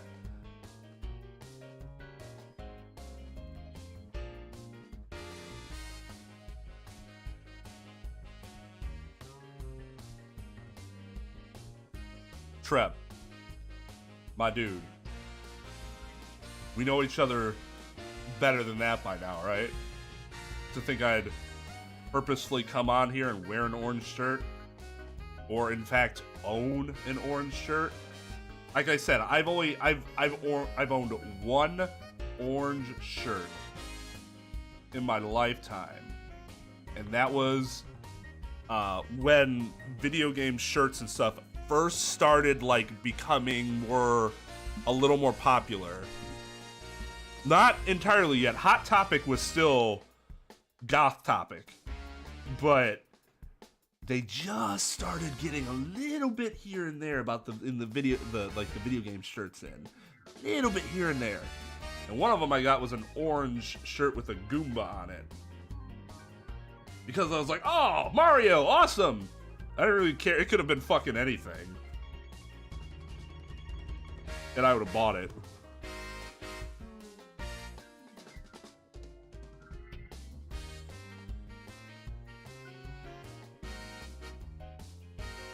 Lighting, yep, no, that's true. Lighting is weird. I understand, like, I can see what you guys are saying about this. My lights are warm. You would consider these to be warmer lights.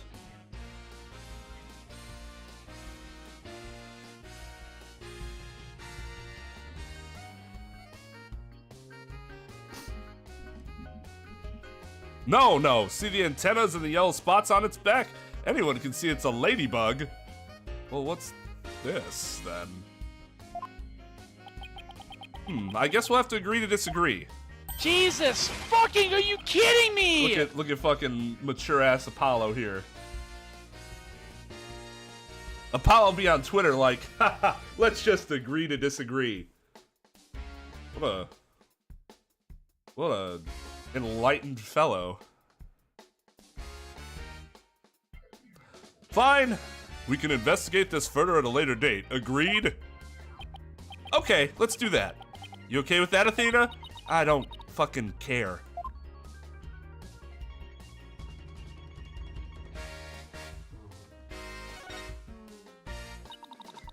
Hey, this area with the rope around it.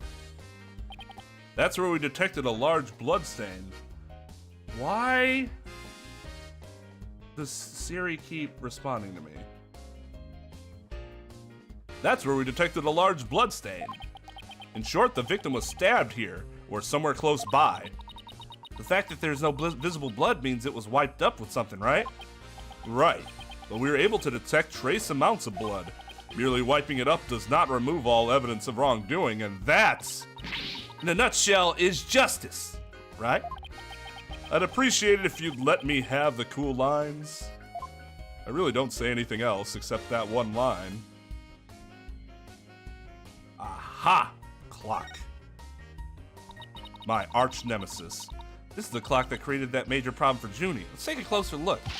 Don't waste your time, I've checked it. It's 100% accurate. You sure? How'd you check it? Of course I'm sure. I compared it to my own watch, see? Detective Fulbright, didn't you notice that your watch had stopped? It has? This is unacceptable! We obviously can't rely on him. Let's take a look for ourselves. Let's see. Wait a second. It's ahead by 1 whole hour. Well, detective? But... This clock must have also been an hour ahead when this photo was taken. That's not necessarily true. Probable. But must have? I would have said the clock probably was also an hour ahead. Must have, feel like is a lot stronger than probably. If so, that would fit perfectly with Junie's testimony. Prosecutor Blackwell won't like this. I almost feel sorry for the detective. Almost. You can at least pretend to feel sorry by wiping that big grin off your face.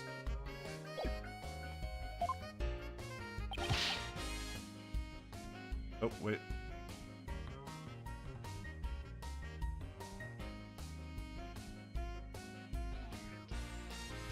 Had to bring them back.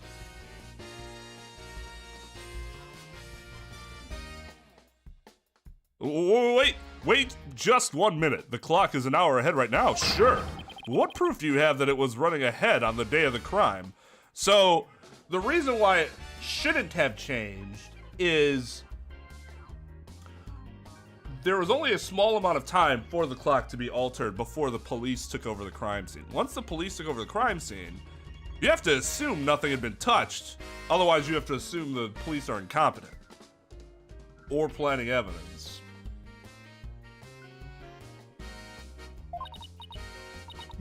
That's a good question. Wait, I think I might just have something. Detective Fulbright, would you agree that there's a moon outside the window, right? Sure, it looks like a nice drawing of a crescent moon.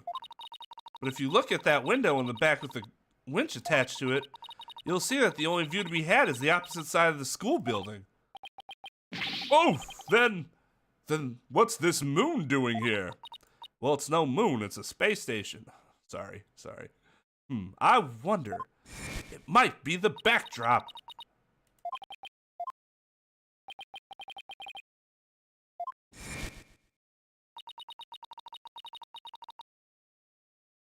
Isn't this the same as the one painted on the stage backdrop? The proof's right here, detective. This shows it was 6 p.m. when the photo was taken. It's one of these pictures, right? Wait, which one?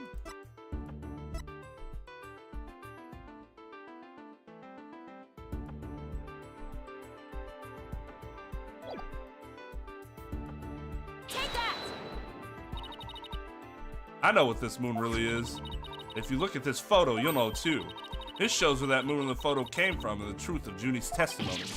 Whoa, what? Where? Where does it show that? If you look right here, it'll all become crystal clear. Take that! They were still prepping the stage, so its backdrop wasn't in place yet. This photo shows them in the process of moving the backdrop into position. I can see that. I can see that. That's the big board hanging here. The size matches too. But there's no picture. That's a crucial detail. It is, but I believe what we're seeing in this photo is the back of the board. The back of the... That's right. And at around 6 o'clock p.m. when this was taken, a photo of that same board was being taken from the front. What do you mean the front? The front is against the wall. That's where you're wrong. What about that? What about the window? Remember how we said the moon shouldn't even exist in this photo? Take a good look. Are you suggesting the moon is the one on the backdrop? Exactly. In short, this photo was taken while the backdrop was being moved. And as you can see here, it was around 6 o'clock when the backdrop was being set in place. All we'd have to do is wait till 6 o'clock now and take a picture of what should be through that window. And you'd see that that would be impossible. So, the art room clock was running fast at least as far back as the day of the murder. How could I ever face Prosecutor Blackwell now? Yes, I just blew a hole in a piece of the prosecution's evidence. Boo-yah!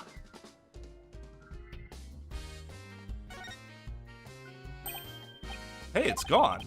Remember that strange statue in the school camera photo? You're right. I wonder where it is. Robin's a member of the Fine Arts Club. Maybe she could shed some light on this. I can see the other half of the building over there in the quad and stage down below. Yeah, this must be the window Detective Fulbright stuck his head out earlier. Oh yeah, thanks for the help, Detective. A true champion of justice always comes running to those in need.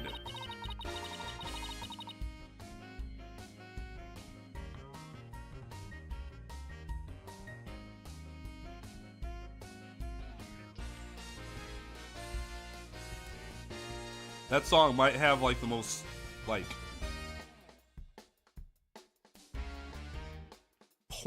not poignant, recognizable use of the word balls in any song ever. Just the way they say it. Oh, sweat dropped down my bowels. My bowels. Bowels. B-A-W-L-S.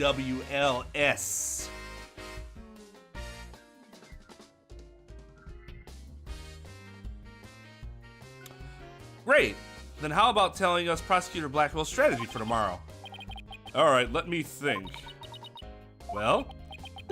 Oh, hey, I'm not falling for that. So close, I could almost taste it.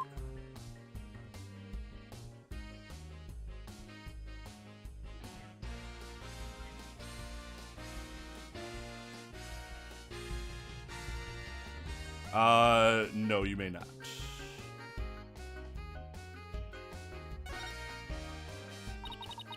Some wire and a winch.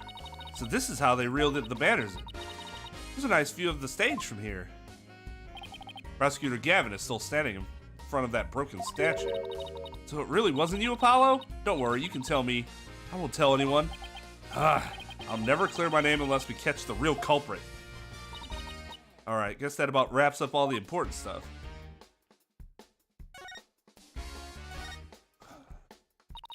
Find anything new, Detective Fulbright? Other than the stuff that you guys found? Fuck no! Good question. Unfortunately, the answer is nothing much yet. Sure is confident for having found nothing. But if we're talking outside of the art room, there has been a major breakthrough. Oh dear. Unless I find out what that is, I don't know what I shall do. Oh dear, unless I find out what that is, I don't know what I shall do. No need for the theatrics. I was told I could fill you in on this one, because it's going to fuck your case right over. Wow, you saw right through me, Detective. I'm impressed. Looking to get arrested for murder via unwanted flattery, are we?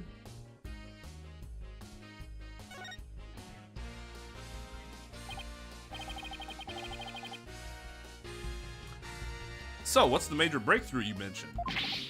You want to know? You really want to know? You really? Come on, just tell us already. Aw, you're no fun.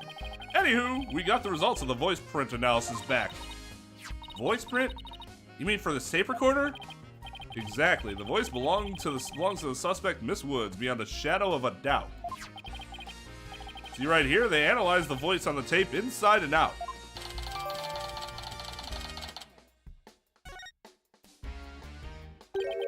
And you thought the voice on the tape was saying, "You O'Connor." Thanks for the good laugh, Miss Sykes. He's the last person I want laughing at me. So now there's evidence of Juniper shouting, "You're a goner," around the time of death. If we're to take this as truth, how are we supposed to make sense of it? I don't know. Can't think of any reason why Juniper would shout that in the first place. Well, I think we've examined pretty much everything we can. By the way, I was gonna say it again. By the way, did Prosecutor Blackwell happen to tell you anything about tomorrow's trial? In justice we trust. It's no use trying to pry more information out of me.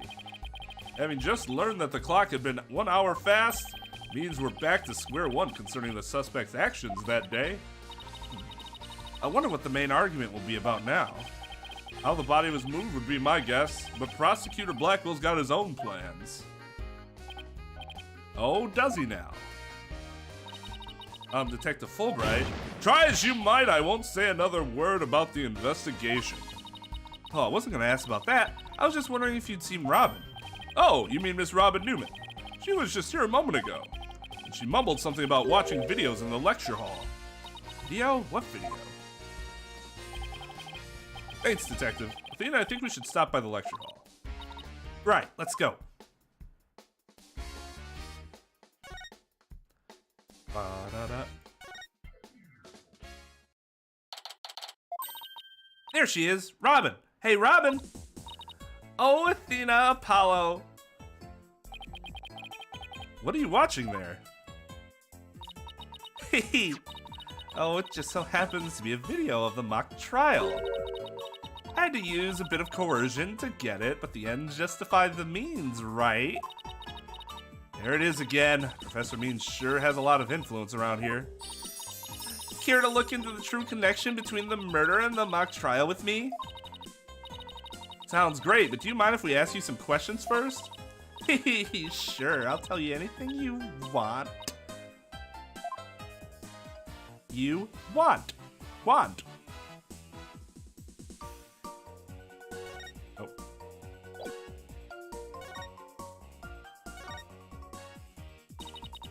About your confession today. Why'd you do it? Because Juniper hasn't done anything wrong. I had to stop the trial by any means possible. Right, the end justifies the means. So you're a follower of Professor Means too? Professor Means is a wonderful teacher, as is Professor Court. I like them both. Brush that one off like a pro. But with that style of justice, you run the risk of breaking the law. Well, I'm prepared to quit school because of this case. What? Why? I want to be an artist. That's what I really want, man. But no! My parents forced me to study to become a prosecutor. But if the trial went south, you'd have to drop out and give up on being a prosecutor. That's what you're really after, isn't it? Mm-hmm.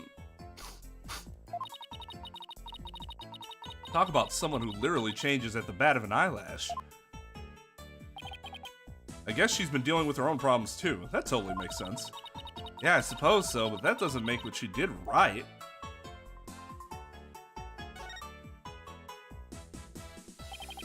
Could you tell us about what you were doing on the night of the murder? Finishing a statue. I was on the stage until the last bell. That's right. You said you made the statues of Mr. Wright and Prosecutor Gavin, didn't you? Oh, yes. Yes, I did both of them. This is just a formality, but can you prove you were making the statues at that time? Can I prove it? You think I'm the killer now? No, that's not what I meant. Both Hugh and Robin were still at school after 7 p.m. But neither of them can prove exactly what they were doing.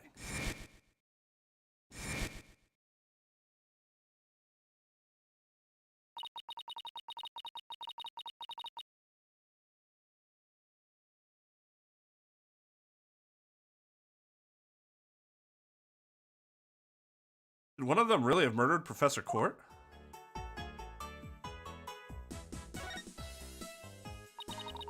Have there been any problems now that everyone knows you're a girl? No worries there. I discussed the matter with Professor Court some time ago. I told her I wanted to let everyone know I was really a girl. And just today I found out that she spoke with the school administration on my behalf. Wow, they must really like you. I know, right? Now I can finally be myself here at school. I don't have to hide the fact that I love girly clothes. Oh yeah, note to self, get Robin happy face emote.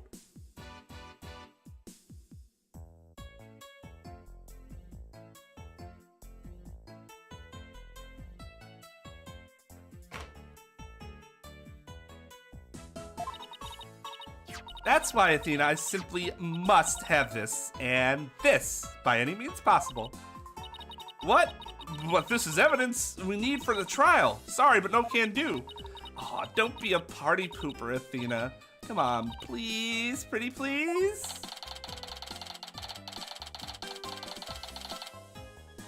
In classic Eng justify the means style.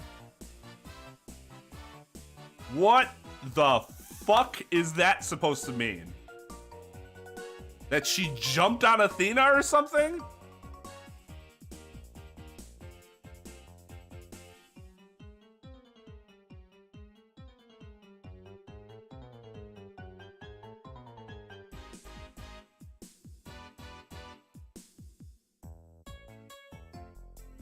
Well, I mean, let's be honest. If that dude was your administrator and he smiled at you like that, I'd probably fucking do whatever he told me to do too, because I'd be afraid that he was going to murder me.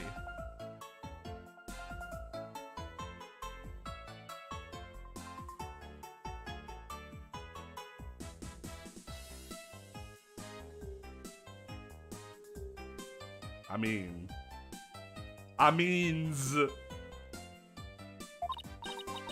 Oh, darn it. Anyway, thank you again, Athena. Thank you for revealing who I really am.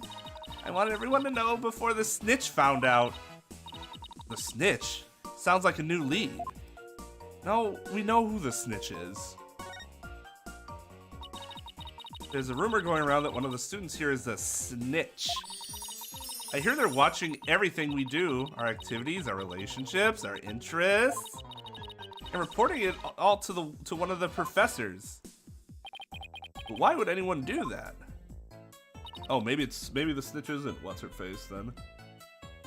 Officially, I heard it's to seek out misconduct among the student body. But rumor has it, grades are being bought and sold through the surveillance network. That's bribery! The situation at Themis Legal Academy is worse than I thought. All this is important stuff. I still want to ask about that thing in the art room. I have to present some evidence to show her what I'm talking about, though. You know, that's hand-holding, but it's hand-holding I like because I don't think we've had to present... Well, we presented that thing to Gavin, but like, other than that, I can't remember the last time we presented something to a person in the investigation. It's been a while.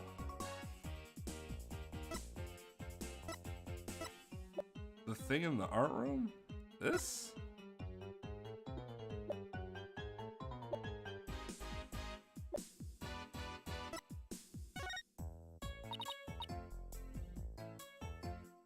Robin, I just remembered something I wanted to ask you. This photo shows a piece of art on the table. You know what it is? Yeah, we fucking know who. Oh, God. Whoa! Look at that unique artistic sense. That has to be one of Professor Quart's creations, man. Professor Quart's artistic sense?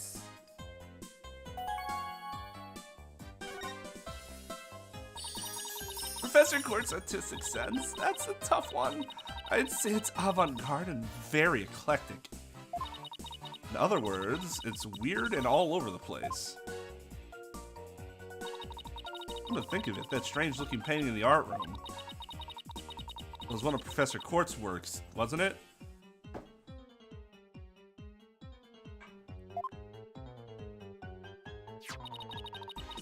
The statue in that photo was originally a statue of Lady Justice. Thank you fucking God for just not dragging that bullshit out till court, because I was going to be furious.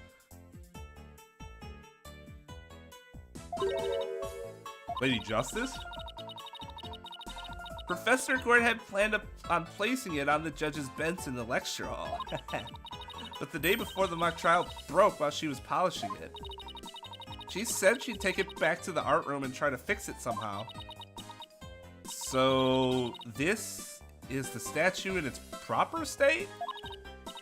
You bet. Just look at that wild silhouette. It's so cute. I don't get it. You have to be an artist to appreciate stuff like this? Yeah, it looks more deranged than cute. Athena, the Lady Justice that you put back together on that stage. Oh, right. I didn't realize because it was in pieces, but before it was smashed. Maybe it didn't look like Lady Justice, but more like it does in the photo. What in the world was it doing on the stage?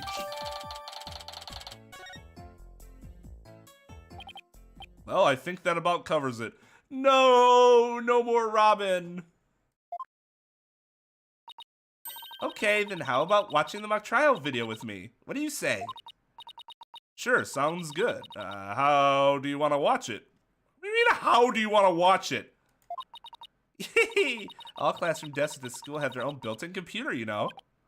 Wow, this place is definitely a lot cushier than I thought. Dog, you can see them. They're very...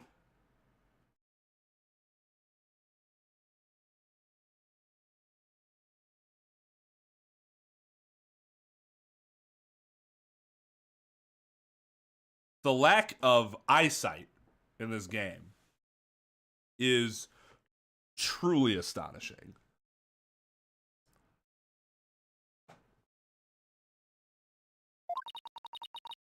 I know you guys are in a hurry, so I'll just fast forward to the important parts. Let's start with the professor's pre-trial speech.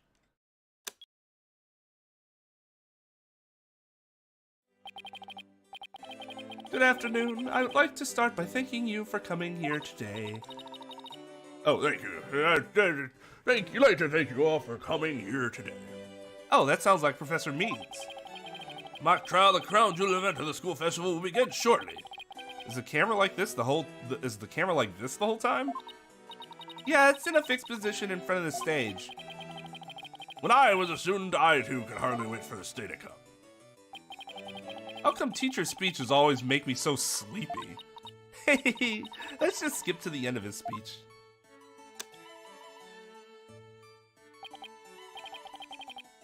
Now let the mock trial begin. Hey, what's the deal here? Why is Junie so large in this shot?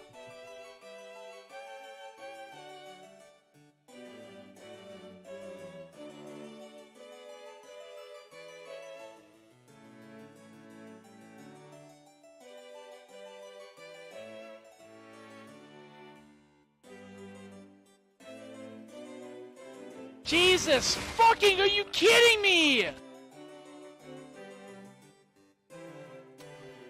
Am I wrong here to see a problem with this? This prodigy attorney doesn't understand the concept of perspective.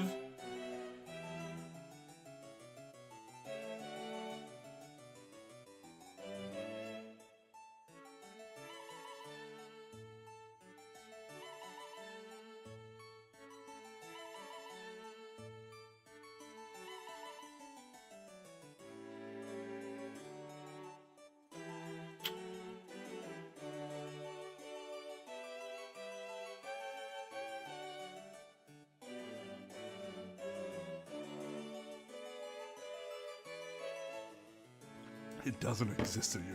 Ah, yes, she has studied psychology, not the well-known major depth perception.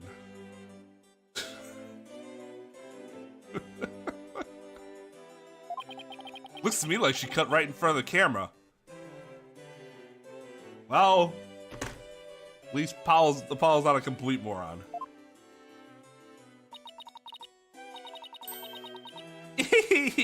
Juniper was also in charge of the audio. Even though she was already playing a part in the mock trial itself, she had to do it to keep the script details secret. She was all over the place that day. When she wasn't in the trial, she was in the audio control room dealing with the music.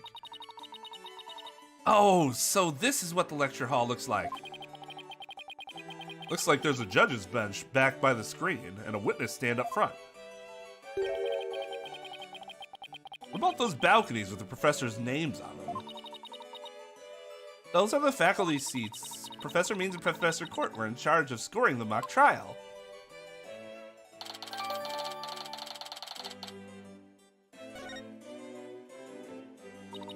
Okay, let's fast forward this a bit.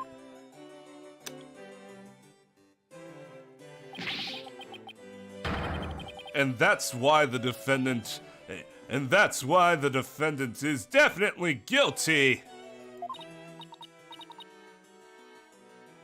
Oh, wait, no, that was... And that's why the defendant is definitely guilty! Ah, that was me, can you tell? Objection! A frail co-ed used her bare hands to stab her professor with an arrow? I don't think so. Read that line in the mock trial, Apollo, but you made it sound kind of weird. Cut me some slack, it was my first time reading that script. I think Juniper's gonna speak next. I didn't do it! I had suffered a breakdown and pretty much lost it. It's true I shouted, "You're a goner," but I didn't mean it. Wow, what an emotional performance. She'd put a real actress to shame. She put a real actress to shame. Wait, could you go back and play that scene again? Really think that's necessary? Apollo, you...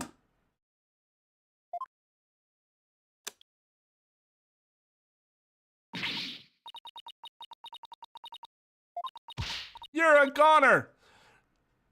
Stop, did you hear that? I think you're onto something. Let's play that last part again. I don't follow. What are you guys so excited about? I think this piece of evidence should should explain it. Now I'm gonna show Robin a piece of evidence that links the line we just heard to the case. Take that! I'm sure you remember this. It contains a female voice shouting a violent threat. I'll play it for you. You're a goner!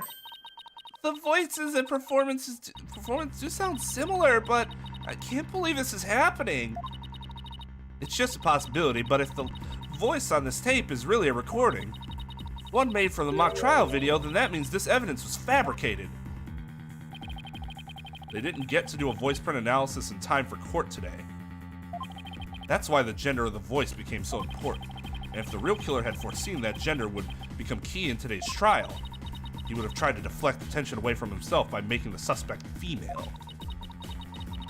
So basically, the only one with something to gain from doing this is our sole male suspect.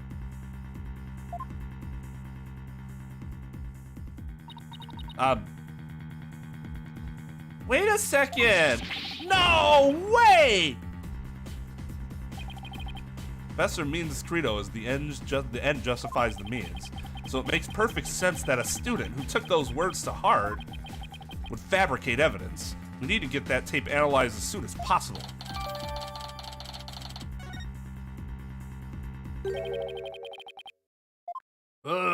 Allow me to assist you with that. Prosecutor Gavin, at least make some kind of noise so we know that you're there. It's go big or go home with rockstar entrances, Fraulein. Timing is everything. Let me make a copy of that tape right now, and I'll get you the results as soon as I can. I trust that will be all right? Very much so, thanks.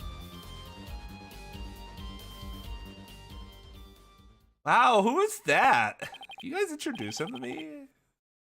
Well, Athena, it's almost sundown. You know what that means, can't work anymore. Isn't it about time we head over to the detention center? No, I got that. I know, right? Somebody actually made copies immediately, too. I think Junie will agree that this is something that could prove her innocence, but will her heart really be open to accepting it? She had to have known this is what I'd find.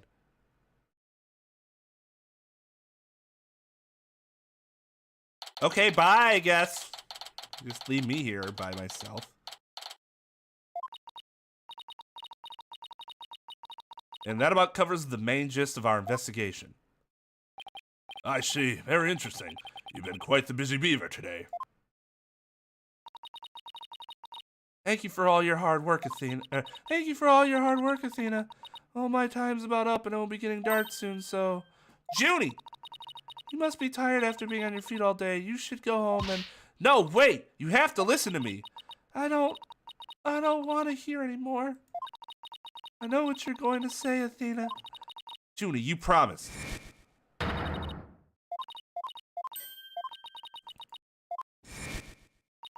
So please just listen to what I have to say. Once you've heard me out, I'll let you decide what to do.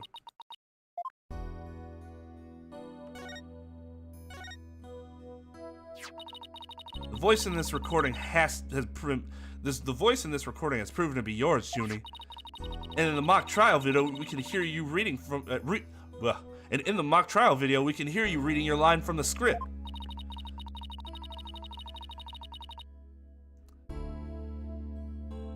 We're having both of them analyzed now, but from what I can tell, the voices are the same. And the only one who benefit from faking the voice recording would be Hugh.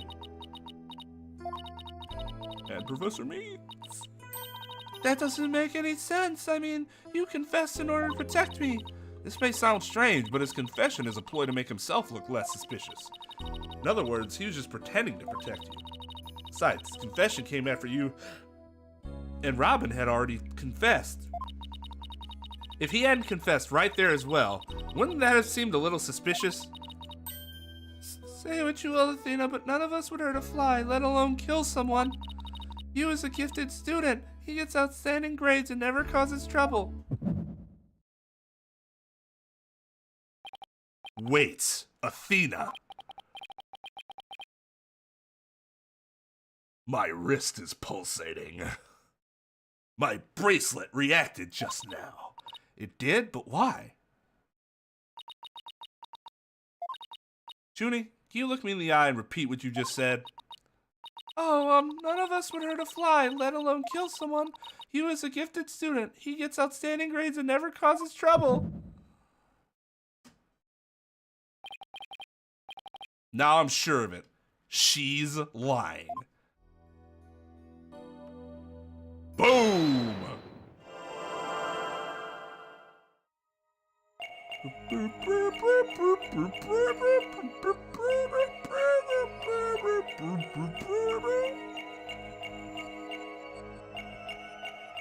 He gets outstanding grades. Gotcha! He gets terrible grades.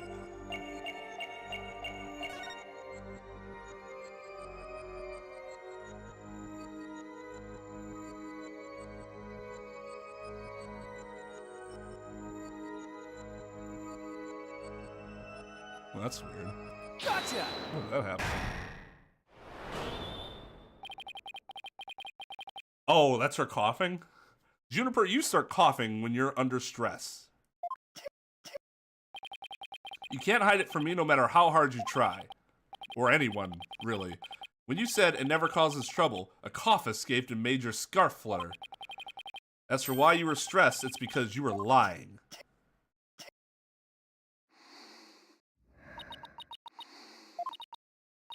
Junie, you're trying to hide Hugh's connection to this case, aren't you?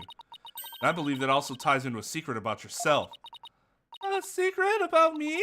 I don't understand.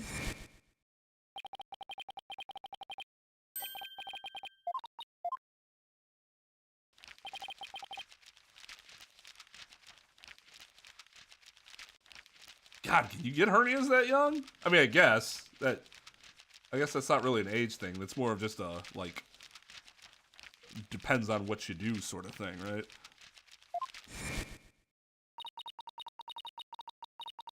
He ended their friendship after he found out about Junie's secret, which means you must have felt betrayed by Junie, making her the snitch. You were Professor Court's snitch, weren't you?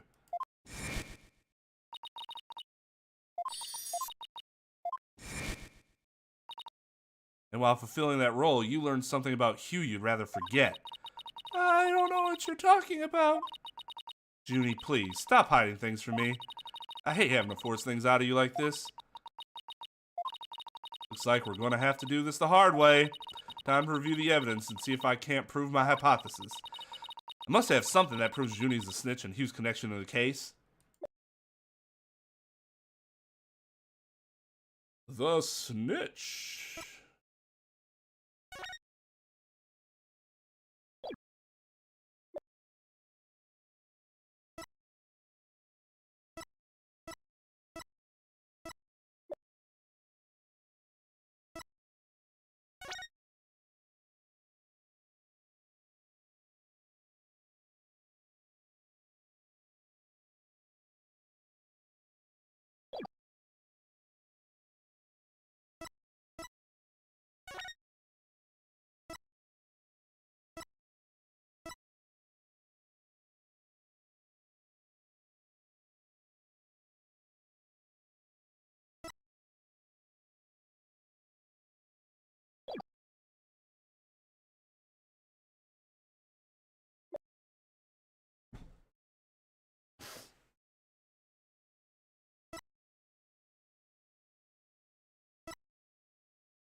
Huh.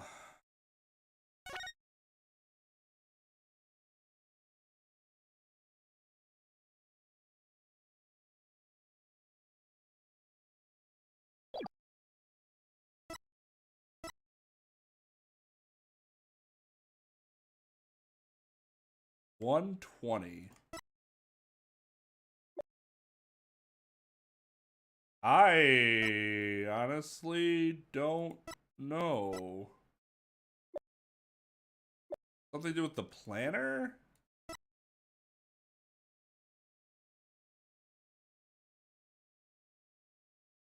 The script itself, maybe. Take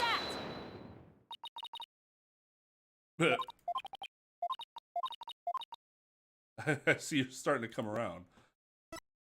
Take that!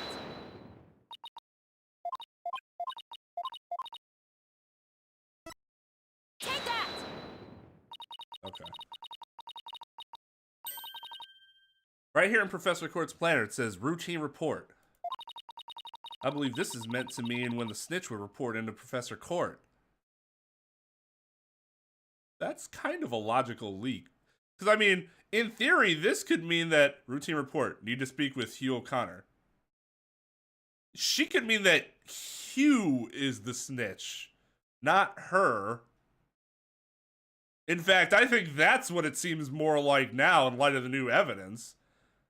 Like, not entirely so. I get the other argument being that you get the routine report and then she needs to speak with Hugh. And then she had gotten a report, so she has to speak with Hugh about the report. But, I mean...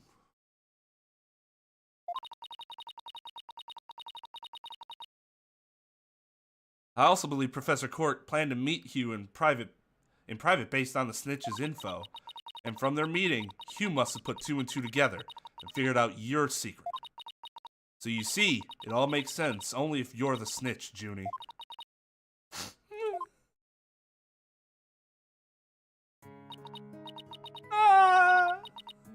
Forgive me, Thina. I've been lying to you this whole time. The truth is, I suspected you from the start. You did? Now this is surprising.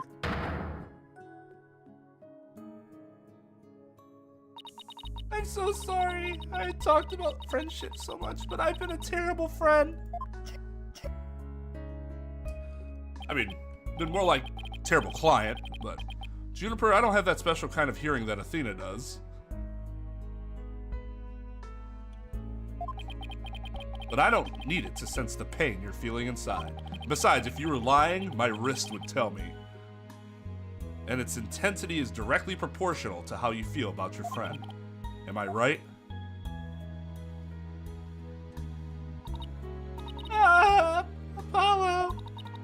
Please, Junie, tell me why you suspected Hugh. I have a feeling that will be the key to getting to the bottom of this whole case.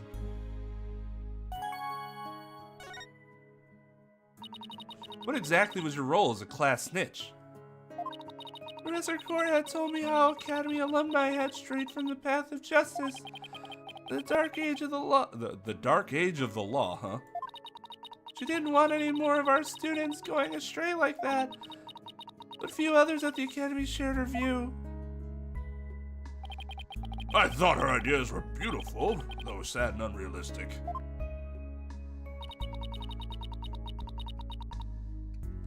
She asked you to be your eyes and ears, didn't she?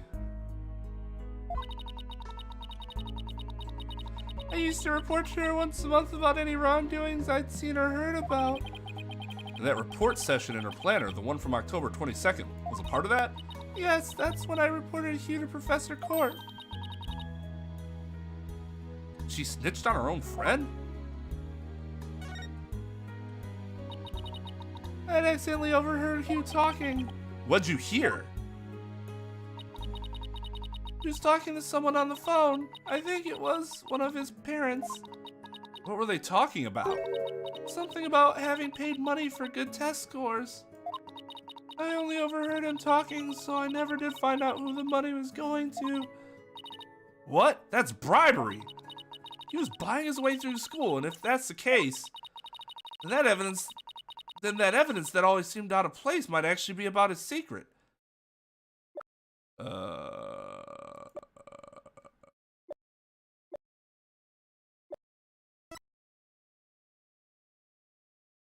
That always seemed out of place?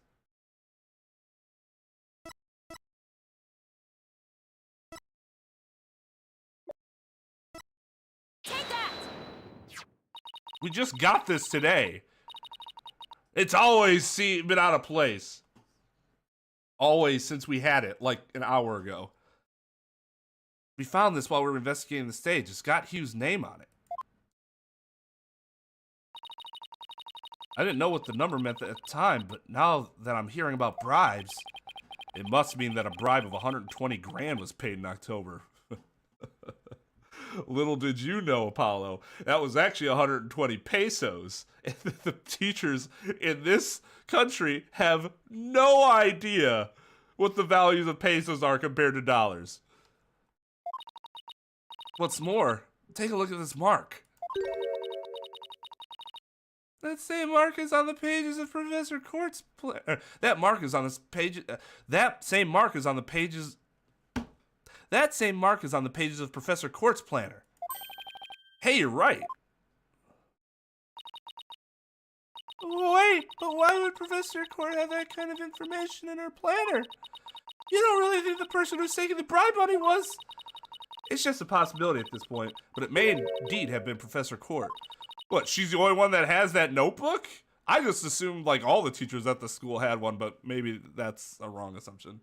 In Cole's cash, there we go, baby.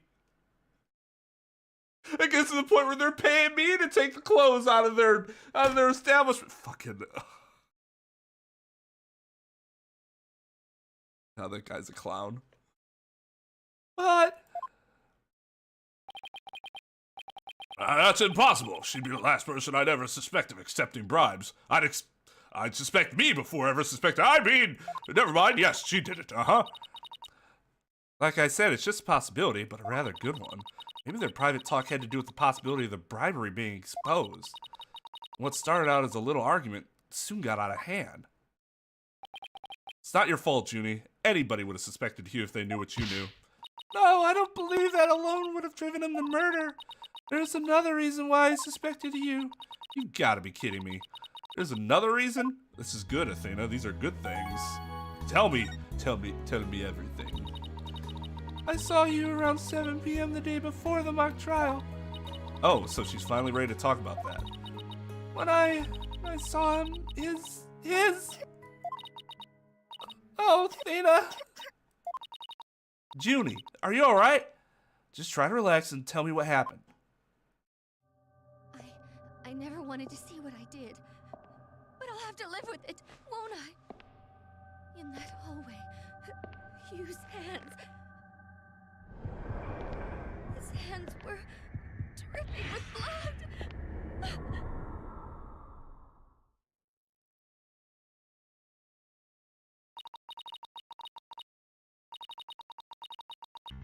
Is she not gonna mention the whole he was walking like he was unhinged portion of it? Because I think that's just as important.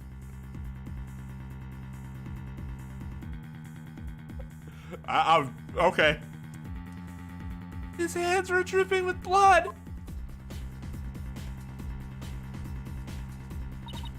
What? But why? What am I going to do?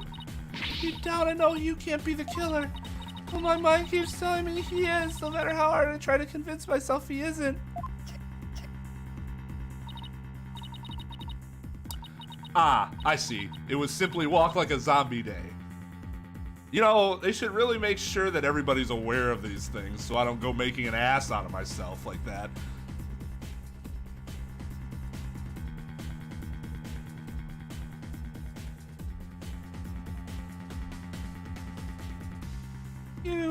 He's... I can't take this anymore. Athena! So she hid the fact that she had seen Hugh and said she went home at 6 because she wanted to avoid talking about what she saw. Junie, it must have been terrible holding all that in, but it's going to be okay. I'll get to the bottom of this. And that's my promise from one good friend to another. I'll be defending Juniper tomorrow, if that's okay with you, Professor Means. My main concern is whether you can defeat that prosecutor. But I won't try to stop you. I will be watching from the gallery, because, I mean, if you're gonna go after Hugh, that means I'm not the suspect. I mean, I don't know, I've been saying silly things all day. Don't bother, don't worry about me.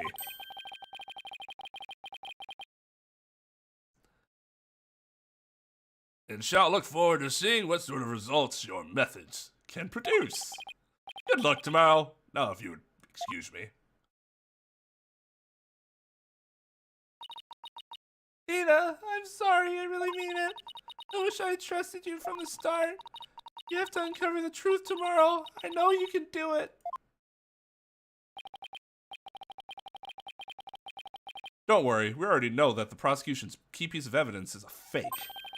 And thanks to you, we figured out the motive too. Let's give this our best shot, Athena. Let tomorrow be the day Juniper walks free. I wouldn't have it any other way. We should be all ready now. What could possibly go wrong this time? It did go wrong. Still, there's this strange, uneasy feeling I can't shake. I'd better be imagining it.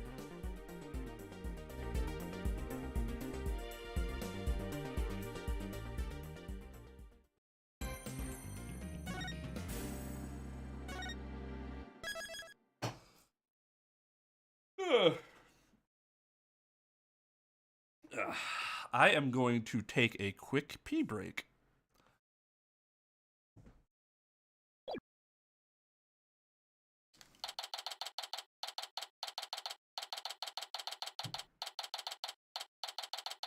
Or remind me to save a little more often. I completely forgot that it crashed on us that one time, or 2 times.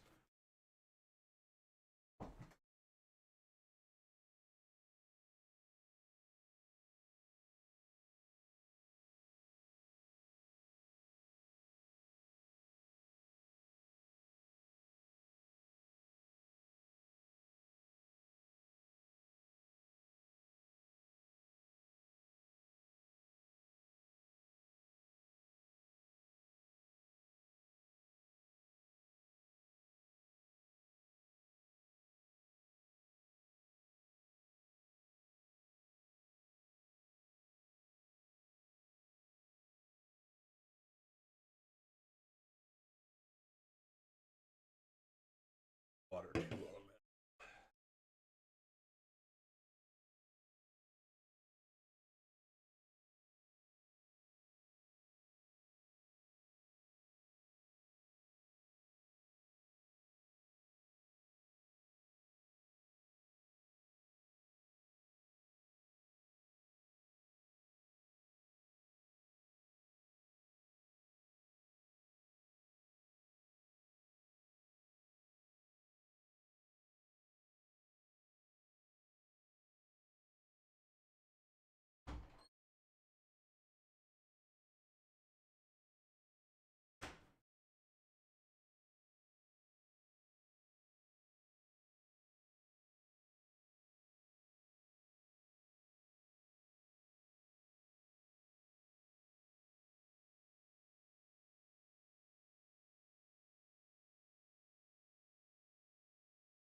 Right.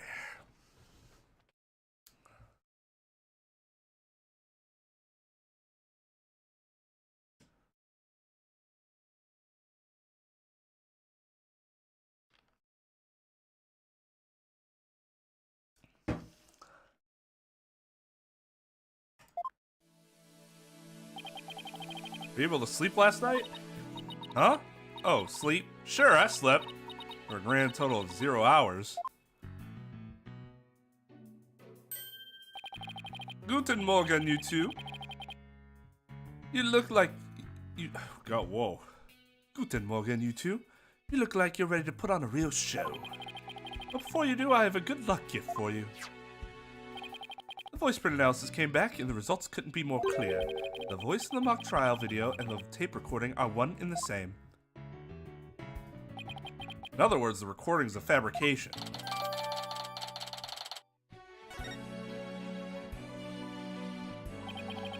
The lab is continuing their study of the tape. So far, they found signs of overdubbing. It's going to take a bit longer to recover the audio that was erased. Who's there? Wait! You see who it was? No. I got a quick look, but they got away. I think it might have been Hugh. I bet he was eavesdropping. I wonder if he saw our hand. Oh, I'm sure he wasn't the only one just now. I bet Robin and Boxger were listening in too. I'll make sure they don't make a run for it. That is my final gift to you. Okay, all that's left now is to reach out to the truth. Time for a mini Chords of Steel workout. I'm Apollo Justice and I'm fine. Your turn. I'm Athena Sykes and I'm fine.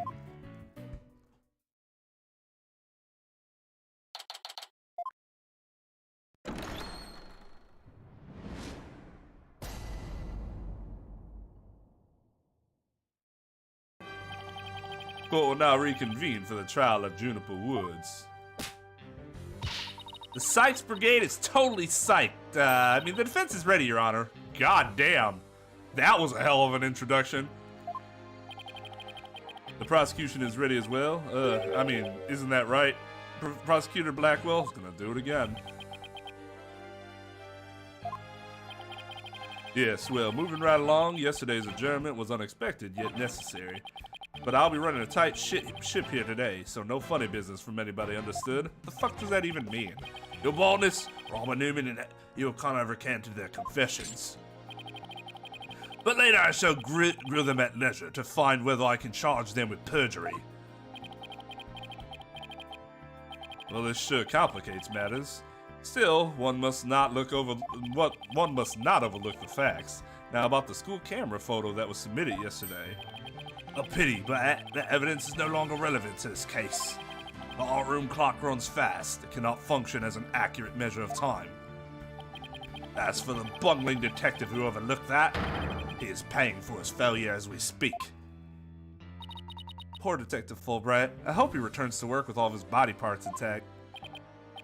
But if that's the case, then what will we... The accused is the sole person who could have moved the body from art room to stage. And I mean to prove it here this day. It's just like Detective Fulbright said, but what else does he have up his sleeve? My understanding of this heinous crime is thus. The murder took place near the center of the art room as evidenced by the bloodstain. Blood was also found on some pottery next to the window over the maintenance area, which is to say the blood was carried over to that very window that dumbass statue is pointing to. From there it was dropped to the maintenance area below. And though there were nary a scratch to the body aside from the fatal wound, that too was per the script. A high jump mat was employed to cushion the fall. Then a ball cart was used to haul the body over to the stage.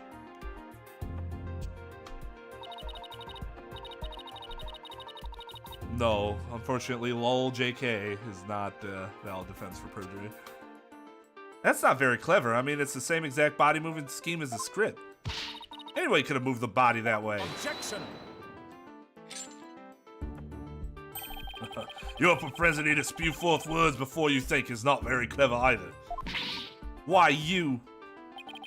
Moreover, the prosecution has a witness, which is most unfortunate for you. Witness, it's time for you to come forth. It's Hugh, right? I have a secret. Ahem.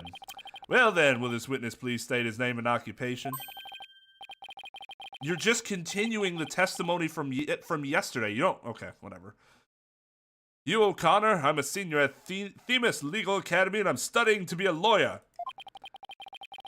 Yesterday, I told that lawyer there that I would testify to the truth, so I intend to cooperate fully in today's trial. Happy now, Miss Sykes? Ugh. What's he up to now?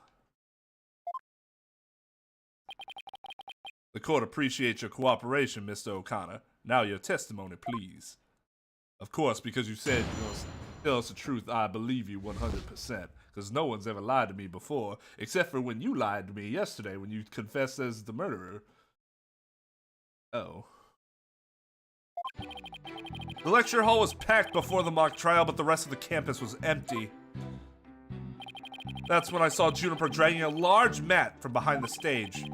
I was watching her from a vantage point between the stage and the maintenance area. She was heading towards me, so I assumed she was on her way to the maintenance area. But I didn't have time to stand around and see what she did after that. I mean... it's something. But that's certainly not some, like, well, I guess... To Blackwell's credit, he did not call this decisive evidence. He simply said there's a witness.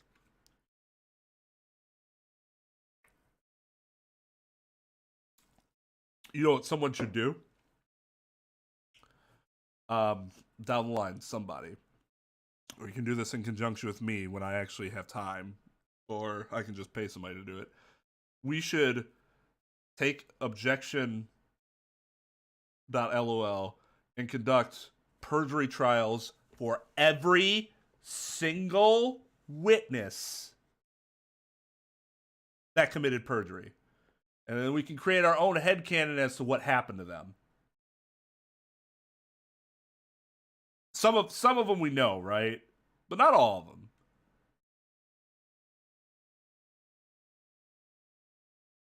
They need to be punished.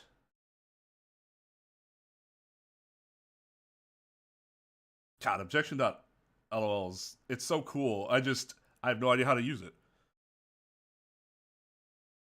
Nor do I have the time, but I still need to put together justification of justice. Because that would be hilarious if I can actually do it. The real truth hurts so much, doesn't it, Miss Sykes? Or maybe you thought I was going to bring up something else entirely against your client. Never a snappy comeback when I needed one. He's coming straight at us today using any means possible. Apollo, shut the fuck up. I don't need that bullshit right now. There was one day where I was trying to get you to show me how to use it, but I think you were busy. And then I just haven't had a chance to go back to that yet. To protect the students, you've had to climb up high when setting up the stage. A mat was brought over to the stage from the storehouse. Our client is the student council president. What's wrong with her taking it upon herself to move the mat away after they'd use it? Objection! Not the worst counter-argument, but not really strong either. There's plenty wrong. There's but one mat in the entire school that could cushion a fall from such lofty heights. There you go. The mat in question was indispensable to moving the body. It's such being the last to know everything. I think I get it now. The drag marks we saw behind the stage were made by that mat.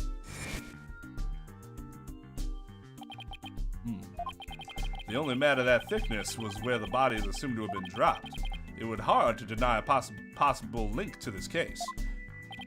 That is a reasonable conclusion, Your Honor. It is hard to deny a possible link to the case. Yes. I fully expected him to go, it's hard to deny that it was likely her who dropped the body. Like, just go straight there.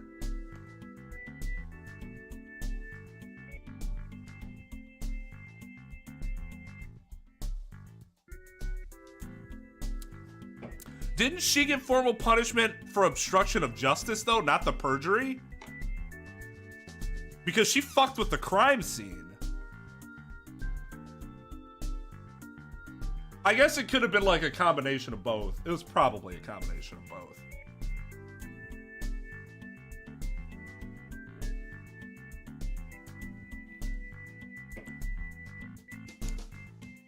Also, desecration of a body.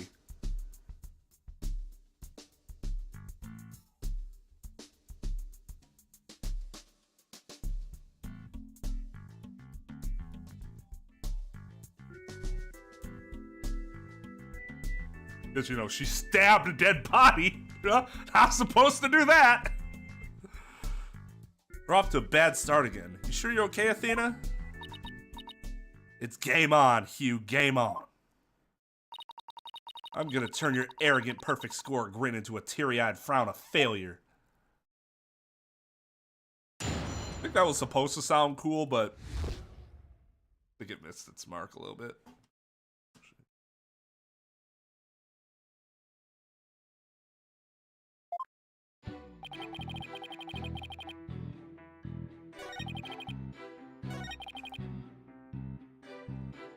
Do I have something that I haven't looked at yet?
It's entirely possible that someone else moved the body, correct? Objection! Your mad are entirely delusional. Everyone was in the lecture hall before the mock trial. The rest of the campus was empty. There you go. Your improbable suspects were the 3 trial participants. I know. Thank you for stating the obvious. I also know that you, Hugh O'Connor, were one of the participants. Mr. Confidence sure goes all out when he tells the truth. Well, I don't think he meant for any of that to be misleading, but it doesn't make it factual. Careful now, Athena. A genius like Hugh could be leading you right into a trap. Haven't we established that he's bribing for his grades? I don't think we should take the idea of him being a genius at face value anymore.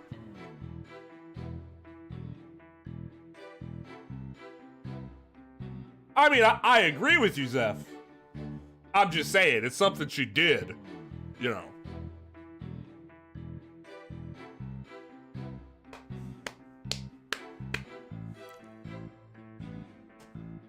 I mean, Francisca's great and she's constantly committing battery. Possibly aggravated battery, depending on how the state views the weapon. Yeah, but he's 6'1". He must be a genius. I'd be surprised if he wasn't, but all I can do is charge forward with both eyes open. Hold it! Hold it, hold it. Hold it right there. What? I was just getting to the important part. You don't unsheath your blade, Sykes Dono. Your heavy breath heaves to where I stand. Objection! How rude! A human's breath doesn't travel anywhere near that far.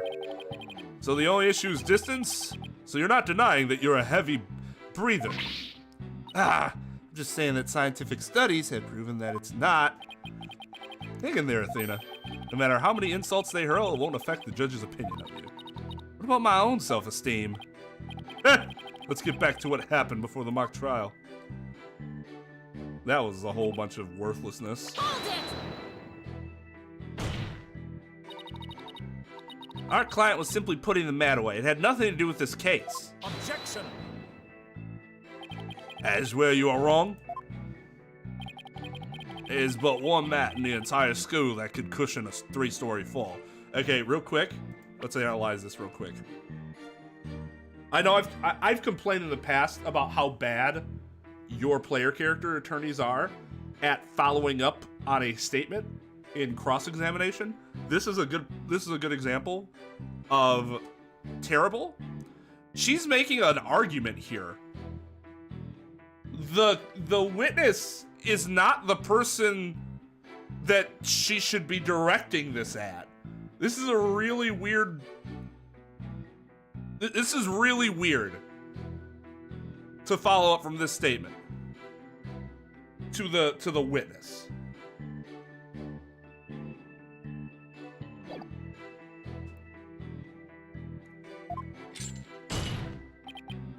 Hence, the mat dragged by the accused was essential to moving the body. If we win this one, I promise to donate another thick mat to the academy. Now show me how to show you the truth. You'll have my full cooperation. Hold it! Between the maintenance. Okay. Mr. O'Connor, are you positive you were standing exactly where you said? Why is that what you're asking him? Tell him to give us a better description of it, which B would make it seem more credible that what he's saying is the truth if he could describe it a lot better, and 2 gives us more information. Oh, God. I was between the stage and maintenance area, and she was behind the backdrop. See, well, he's answering it that way anyways, because he's an idiot. All he has to say is, yes, I'm positive. Oh.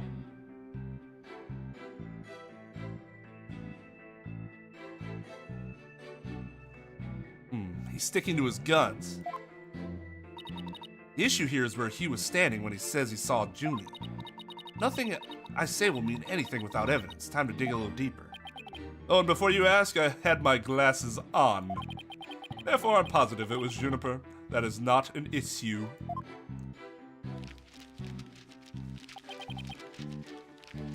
Hold it! You shouldn't assume anything. It always shows that you're not positive. Objection! I mean, yes, she should object to that speculation by the witness. But that's how she should have done it, not how she just did it. Such wild momentum. Perhaps you were a raging bull in your past life. Objection! Don't compare me to some stupid farm animal. Oi, Justice Stoner. Our assertion is Juniper was simply putting the mat away. In that case, where would she be taking it? Oh, to the storehouse over in the maintenance area. Precisely. Therefore, there's naught wrong with the witness's judgment in this matter. It is your wild charges that are the issue here, but I cannot help it if you keep seeing red. Good old somewhere like, am I a joke to you?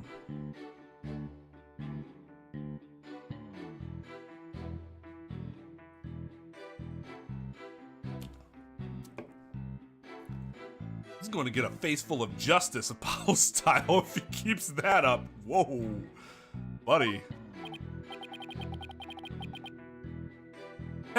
Anyway, I saw her heading toward me. Okay, so... Hold it! Objection!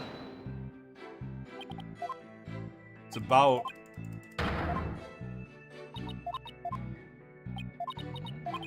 It's about where he was.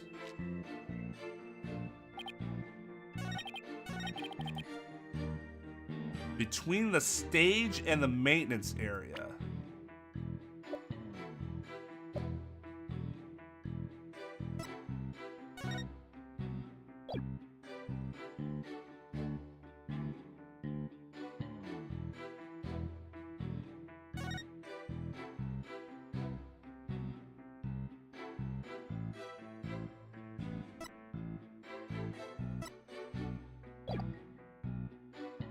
I mean, the case is fine so far. My nitpicking, all the nitpicking that I've done have been problems with like all of the cases. So it's nothing specific to this case.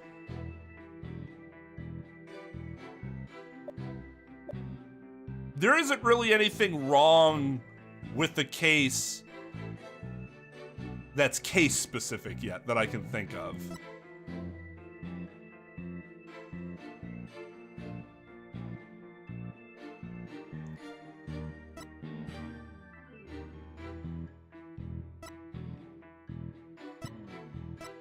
Is it the photo? Objection! Because of the obstruction? So you saw the back of the stage from between the stage and the maintenance area. Oh, let's take a look at this photo taken by Miss Scuttlebutt, shall we? This photo shows the students setting up the stage the day before the mock trial. You see the big construction screen to the right excuse me, of the stage in the background there? Why, yes, in fact, there are a bunch of those next to my house until a few days ago, too. It was so noisy behind there, but I couldn't take a peek. Oh, how it piqued my interest. Exactly, Your Honor. You cannot see past such screens. That is their purpose. Now, let's see. How exactly is that screen positioned again?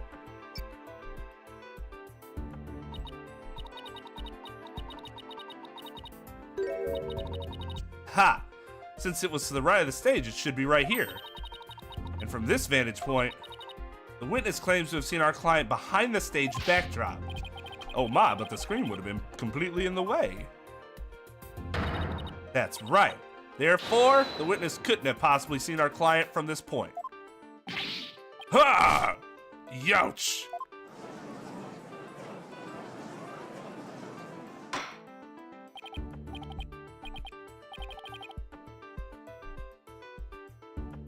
See, I don't get, like, I can't fathom starting at this game. Like, that's just something I personally would never have done for several reasons. One, you're coming in the middle of a story where, like, character development can, like, make you miss certain things. And, like, you have a lack of understanding as to background going into it that the game might not explain because it might assume that you should know it, considering it's the 5th game in the mainline series. The other reason being that I don't like starting when the graphical upgrades are too noticeable. Like, I want to go back and start at the earlier graphics and then work my way up. Because if I start at the higher graphical settings, it's going to be hard, really hard for me to go back to the older way of doing things. But problem is you don't necessarily have all that information when you're, like, starting it out, right?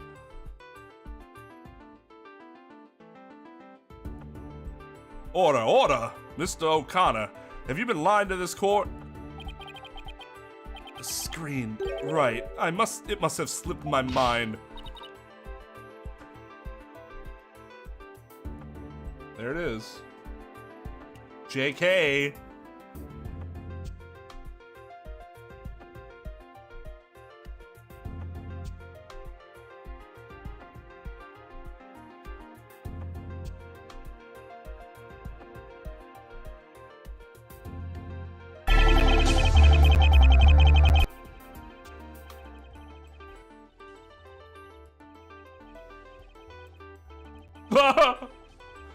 Why is Ray defending her?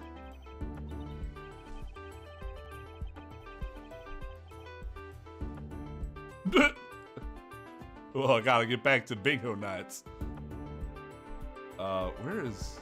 Oh, I can do this.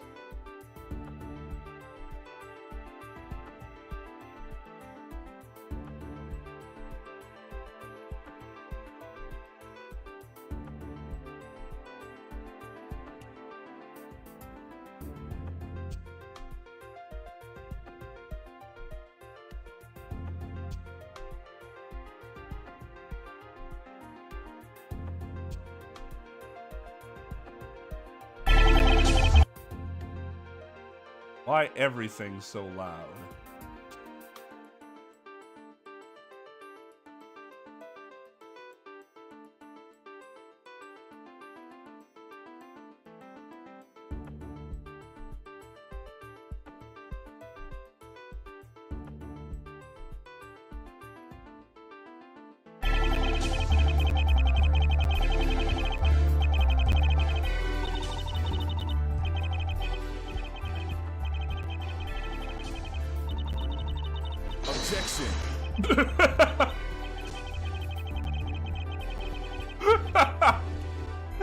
Problem is, Ray's gonna get in trouble for that. God, his objection's so smooth. Objection. Objection, Your Honor.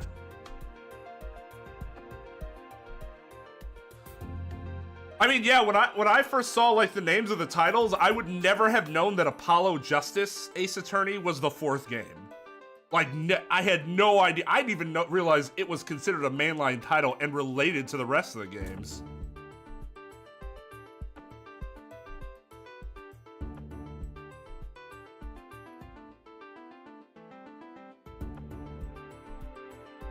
Yeah, so I asked, like, hey, I'm probably not going to get to the third Zero Escape game for a while. There's a poll on Discord. Join the Discord if you haven't. So that you can have a say in these things that we are talking about. I asked whether people would prefer that I release them as videos because I could probably get them out earlier, like a lot earlier, or just wait and stream them. They're overwhelmingly like wait and stream. And I'm like, wow, I'm kind of surprised by just how overwhelming this is. CJ's like, dude, it's gonna be a much more fun time if you stream it. And I'm like, oh, that game must blow. That game must fucking blow.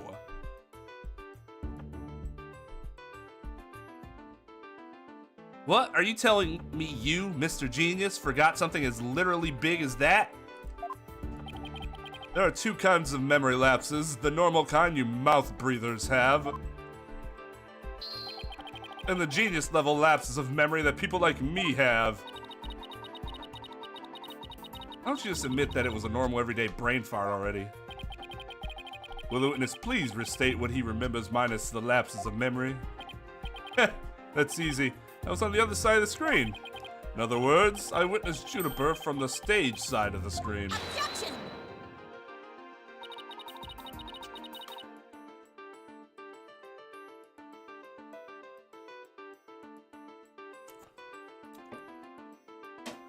You are testifying that our client was behind the stage. But need I remind this court, the back of the stage is not visible from the front. They actually see our client behind the stage from the stage side of the screen.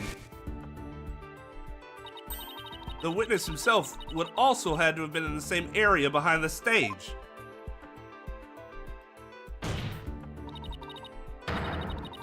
But in that case, our client would have definitely seen Mr. O'Connor. Ugh! Youch. Nice one, Athena. Keep it up. Objection! Ugh! Alright, golden boy. Is this not your chance? Telling the truth would be like a weight lifted from your chest. The truth? What truth?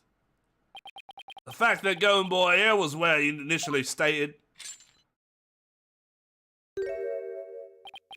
That is to say, he was between the maintenance area and the stage. Objection!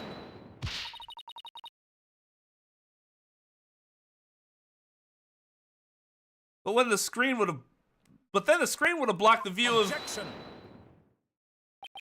On the ground, yes, his view would have been blocked indeed. But consider how smoke always wants to rise up high. Athena, look at the photo again. Do you think something on the other side of the screen? Something high enough to see the stage? No way, this crane right here? But I don't remember seeing a crane there on the day of the mock trial. Me neither, but it's probably safe to assume it was moved before you found the body. That's far enough, Prosecutor Blackwell. Remember, you promised. I recall making no such promise. Oh my god, the convicted felon went back on his word!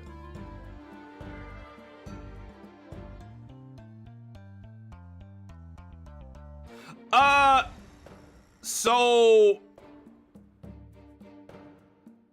we know that some prisoners get some exceptional treatment. So, like, there's some precedent to it, even if it's ridiculous.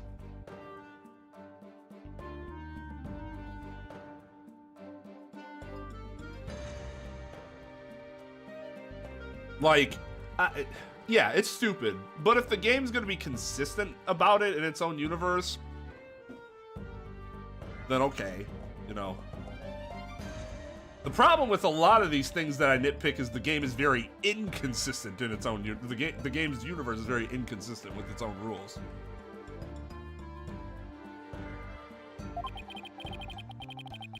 It was you came blubbering at me about keeping quiet in exchange for information. Ah, genius there. What's all this about, a promise? Is this about whatever Blackwell's using against him? What's it got to do with going into the crane? Young boy did not go up into that crane for fun. He was working part-time as a crane operator within school grounds. Okay, I actually like this. This is believable. Oh, you can't reveal my secret that I have to work part-time.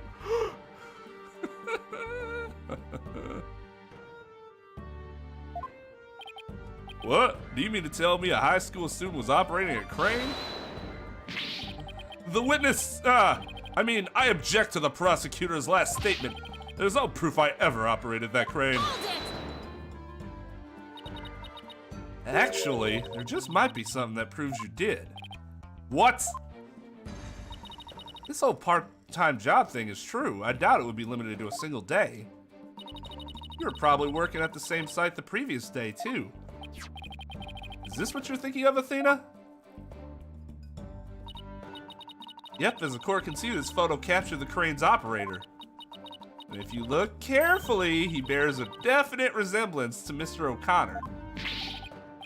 Are you serious? This is ridiculous. Oh, very interesting. Let's ascertain whether this is as ridiculous as the witness maintains. The defense agrees with the prosecution. Let's bring the facts to light. That's all very well and good, but just how do you propose to do that? The person in this photo has one really distinguishing feature. Not 100% sure, but it's at least worth a try. You can clearly identify the person in this photo as a witness by examining his hobby. The figure in this photo is wearing a very unique object around his neck. Well, yes, you can see it right there. But then, are you saying you mean to... Mr. O'Connor's neck is almost entirely concealed by his tall collar. But that's exactly why I believe this warrants further examination. No, not a chance. That would be a blatant violation of my privacy. You are a disgrace of a man. Now start unbuttoning that collar before I hack it off. Yeah, what's the big deal? Now let's see your neck.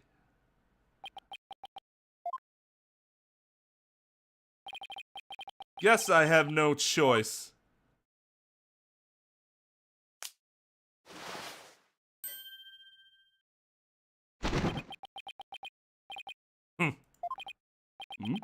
Oh my. So where'd you buy that neckband, if I might ask? I didn't buy it. It's handmade and there's only one like it in the world. Well, it sure looks like the neckband in the photo. Should we have the photo analyzed? Ha! You are one irritating lady. Fine, I admit it. I work a part-time construction job that has nothing to do with our school. Operating heavy equipment's no big deal for a guy who can parallel park one-handed. Never expected one of my jobs would take me to my own school. But when you factor in all of the required tests and apprenticeship period, wouldn't you have to be at least 20 to have a license for operating a crane?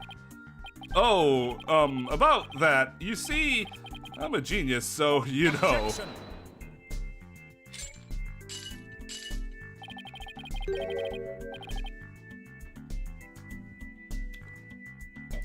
Now dispense with this inane charade, good boy. No, Prosecutor Blackwell!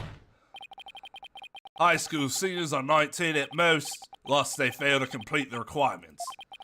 But that does not apply to you, does it, Mr. O'Connor?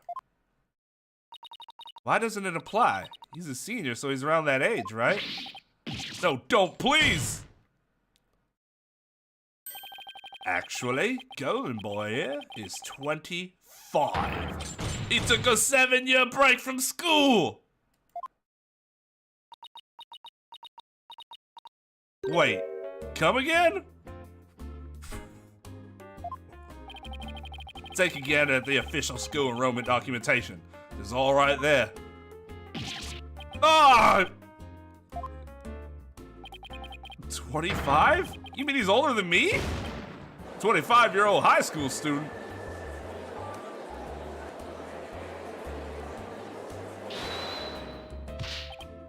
A 7-year break, 7 years.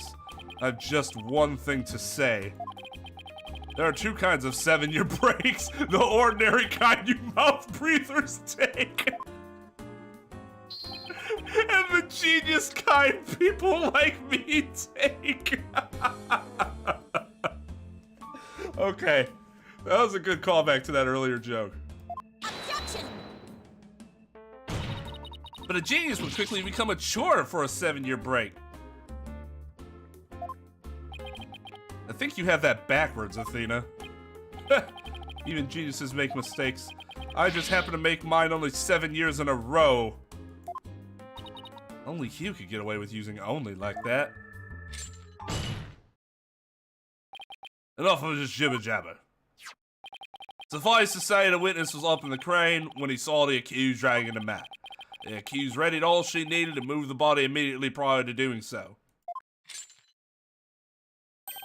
That much is clear. I see no need to deliberate the matter further.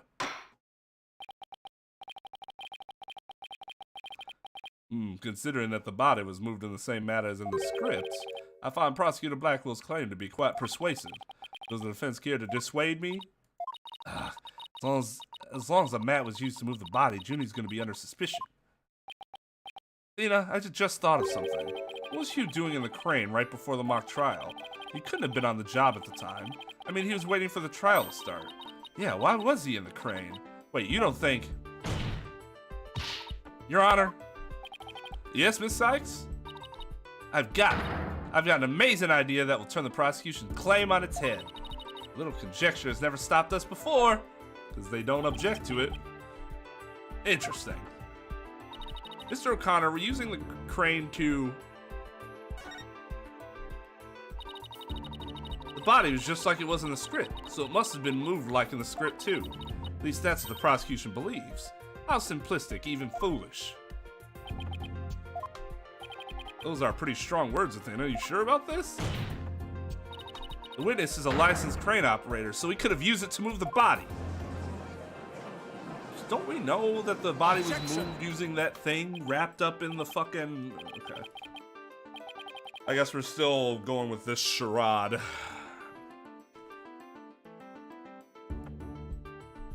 Well gone, boy. Care to chime in?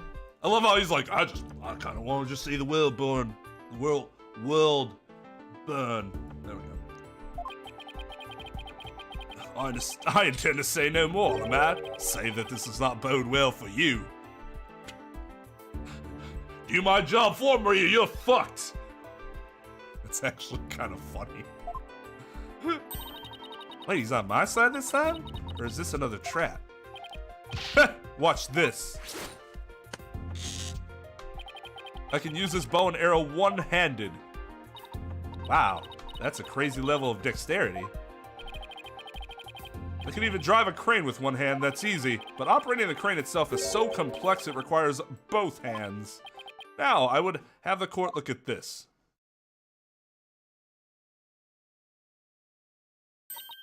Oh, please tell me that's ketchup stain.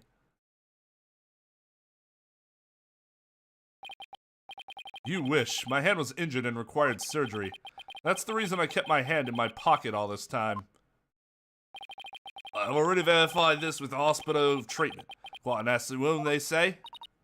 So, how'd you hurt it? I see no need to discuss that. It has no relevance to this case. 2 hands are required to operate complex machinery such as a crane.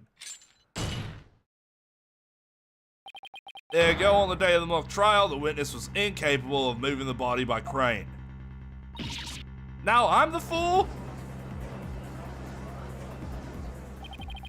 I'd planned on moving the crane the night before the mock trial, but then I got injured. Wanting to keep my part-time job a secret, I had to do it just before the mock trial instead. Here I thought this was the big break we've been waiting for. Now that the defense sophistry is laid bare, I would have the court recall my claim. The body was dropped out of a 3rd floor window to a mat near the maintenance area. Then a ball cart was used to move it to the stage. See, I've been paying attention.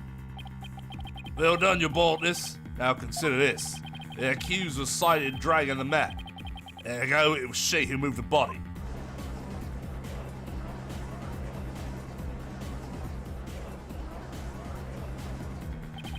Well, I think you were on the right track, Athena. You do?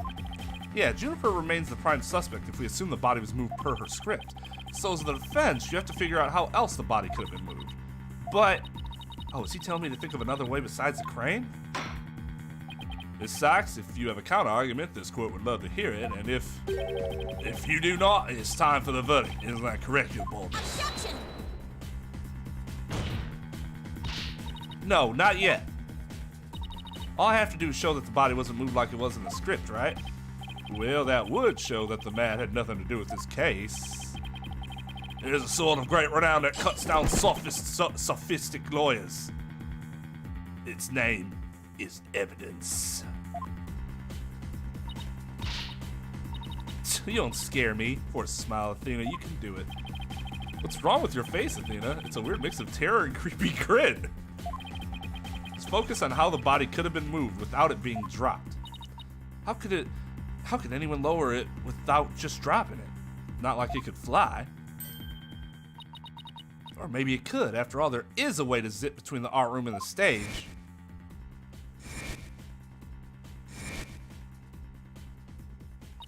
Somebody could have easily used that thing. Oh, yes, of course.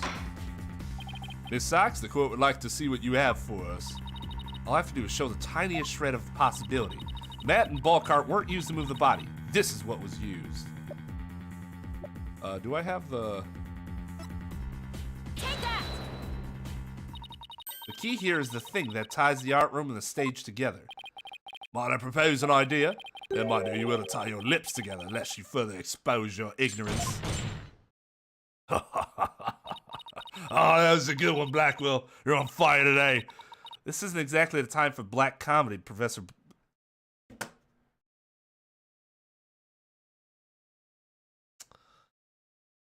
Prosecutor Blackwell? Anyway, the court will recall the wire on which the school banner was hung. That wire was strung between the art room and the stage, which allowed the students to run a reel in the school banner from the art room. The body could have easily been lowered down to the stage via this wire. Objection! Spare me your armchair theories. This wasn't some kind of high wire act. The body would surely have fallen, yet there are no signs of blunt force trauma. Objection! Oh, you surprised me, you surprised me, Prosecutor Blackwell. You didn't actually think I failed to account for that? I'm sure that's exactly what he thought. When we investigated the stage yesterday,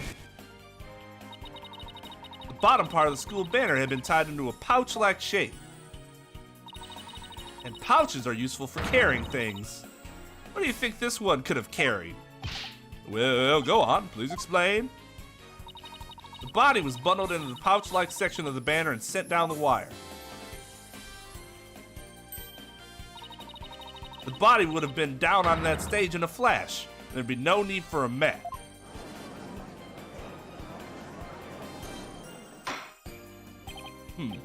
I've heard the phrase carrying the banner, but the banner doing the carrying? Objection! I've no patience for you and your cheap parlor tricks. Your claim is as shaky as a corpse performing that absurd high-wire act. If you have an actual objection, then just come out and say it.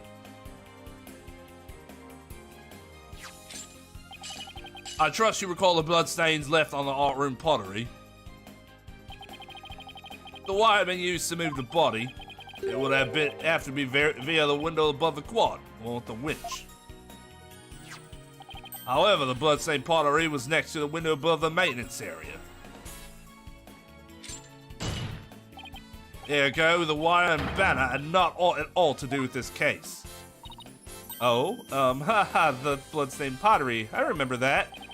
This doesn't look good. We'll be back to the mat theory if you don't do something. Are we just completely ignoring that there was blood on the banner? How has that not been already addressed? That's embarrassing. Well, Miss Sykes, I'm sure you have something better this time than a circus act. My wire theory is true. Then that blood on the pottery must not have been.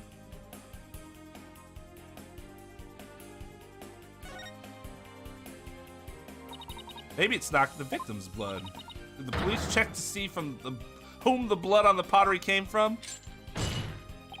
Shame on you, Sykes Dono. Have a little more respect for the constabulary.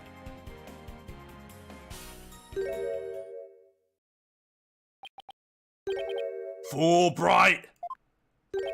Looks like they didn't check it. Don't let it get you down, Prosecutor Blackwell. Everyone makes mistakes. Spare me your cheek. We will know not either way till the tests are run. True, but in the meantime, I'm gonna press my claim as far as I can. Your baldness, I demand that the blood on the pottery be analyzed this instant.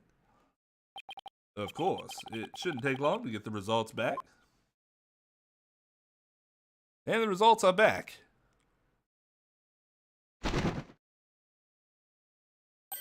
Oh my, that was quick. For history if it turns out to be the victim's blood. Please let it be someone else's. Ugh. Seems the blood was not from the victim. What? Furthermore, comparison with other parties involved with this case reveals that the blood belongs to one Hugh O'Connor. Score!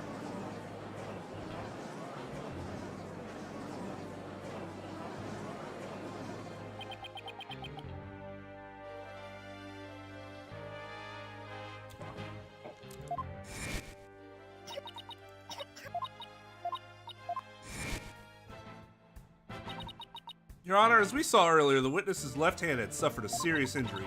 He sustained the wound in a struggle with the victim, and his blood got on the pottery. Then Judy saw his blood-stained hands as they passed each other in the first floor hall. It's the only explanation that covers everything. Objection! There is but one way now to turn aside her blade, but do not cast the blame on me. Your grudge is with Sykes down there, for it is she who forces me to expose your secret. Fine, whatever. Wow, how much dirt does he have on Hugh? The court will observe this odd-looking envelope.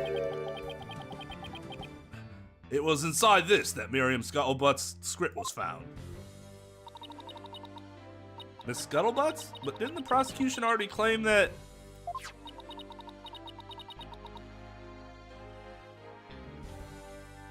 Enjoy your trip to Cheeseland, my fellow, well, Midwesterner. Have a good one. This envelope is the one that contained her script. Circumstances have changed. You see, Golden Boy, I didn't this from us all. Let's see here. My word, talk about the world's most painful paper cut. Indeed. Oh, that's a trap! Oh! Oh! Oh! Oh, that's... Ow!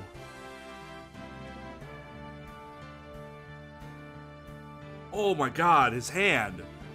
Also, yes, she could be charged criminally for that. Even though he was looking at some place where he wasn't supposed to.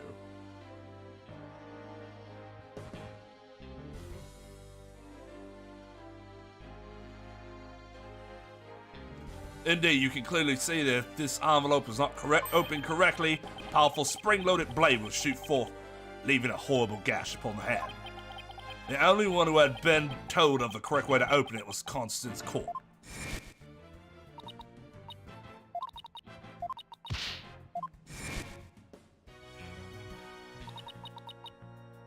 Yikes, Miriam wasn't kidding when she said that. The blood on the blade is the witnesses. Our genius here tried to sneak a peek at the wrong script and paid for his foolishness. Ouch! This guy's the worst genius I've ever seen. Okay, to defend Hugh here, I would not have expected somebody to use a spring-loaded blade in their script envelope.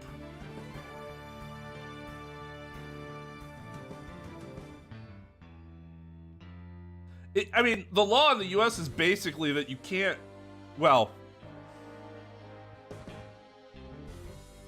is it common law? I'm actually not 100% sure. This might vary by jurisdiction, but,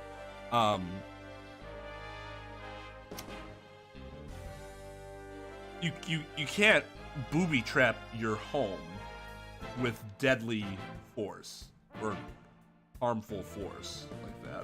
There's a really old case. What state was that in? Farmers, a farmer booby trapped a shed or something with a shotgun.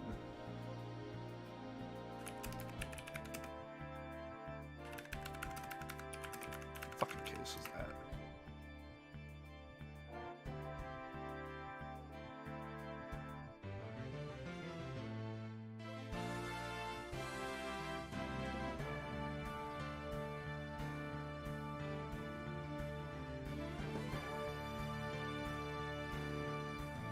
Cotco versus Briny. Is this the one I'm thinking of? In which two homeowners were held liable for battery for injuries caused to a trespasser who set off a spring gun set as a man trap in an abandoned house on the homeowner's property. Tort law casebooks, yeah, that's where I learned it.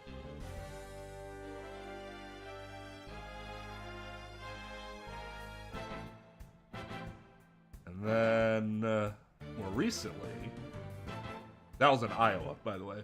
State of Appeals Court in Illinois has upheld the conviction of a man, this is in 2022, who was convicted for killing a trespasser with a shotgun booby trap set up inside his shed. Oh, the shed thing was more recent. I put the two cases together, as I think I've heard of this one. 30 years in prison.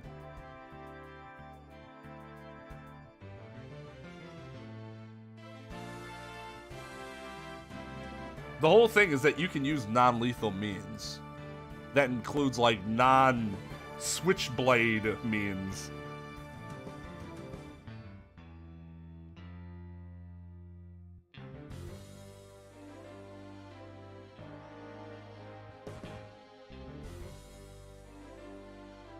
That, probably. That would make sense, Maxim. It is a pretty famous case for people that go through law school.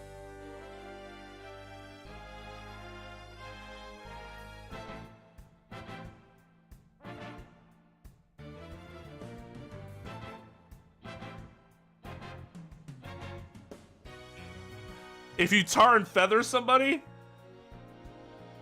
I don't know, could the tar blast kill them, in theory?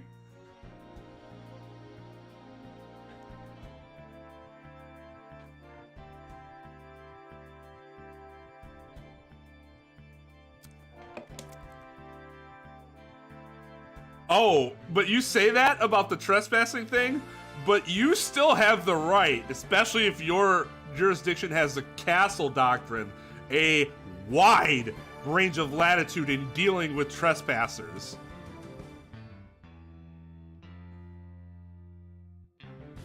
However, booby trapping's still a problem.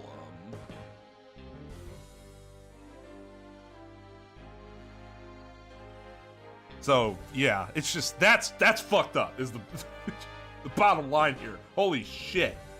She is crazy. Don't worry, Athena, the wound isn't that deep. We've still got the wire theory. Yeah, I've got it. Since the blood by the window overlooking the maintenance area isn't the victim's, there's no longer any basis for denying the body was moved using the wire and banner. Therefore, the defense once again asserts just that. Analyze the blood on the banner. You call yourself a lawyer? Don't you see a glaring contradiction in your thinking? Huh? The court would like to remind the witness that his role is not to point out. And you, how could you adhere to such outdated beliefs? But whatever. It seems you've forgotten the two statues that were on stage directly below the wire. A body sliding down that wire would have crashed into them. Care to explain that away? Well, I believe he's right. The statues and the wire are extremely close together. So the body would have collided with the statues? What if they did collide? Wait, that's it. Wait, what did she do? I think that's the first time I paid it, like I saw the act of opening her screen, and it looked like she literally just thought the screen into existence. Speaking of those statues, we still don't know how they were broken. But if we assume the body crashed into them,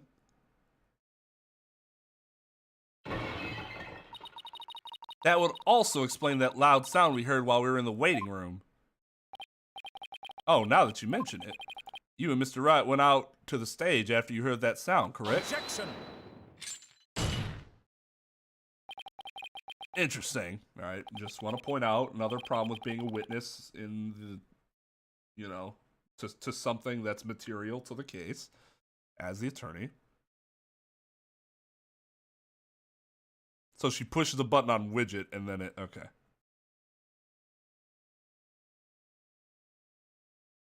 No, body, not the statue. Interesting. How very interesting. But may I ask just one question? When was it that you heard said sound? It was a little after the mock trial had started. Mr. Wright and I were practically bored to tears in the waiting room when... Ah! Precisely. If that sound you heard did happen while the body was being moved, that would place it during the mock trial. Oof, which means the body wouldn't have been there before the mock trial started.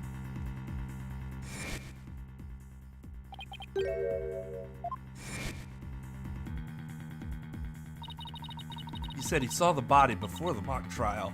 If so, then my claim that the body was moved during the mock trial doesn't hold water. Stupid contradiction. It's gonna get me in our case killed. The focus was on just 3 suspects because the body was moved during the mock trial. That has been the major premise so far. Your assertion therefore contradicts the very foundation of this case. Objection. Both sides still lack incontrovertible evidence. Oh my God.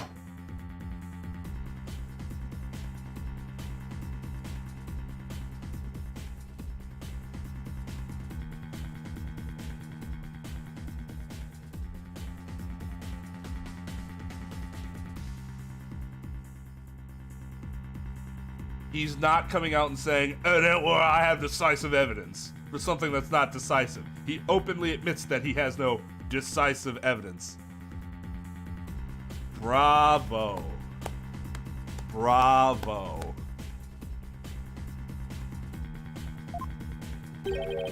So, should we not also treat Golden Boy's testimony with some level of suspicion?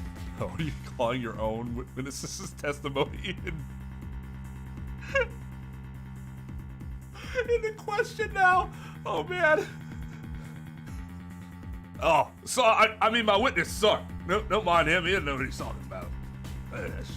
Let's forget we even brought him to the stand. Good point.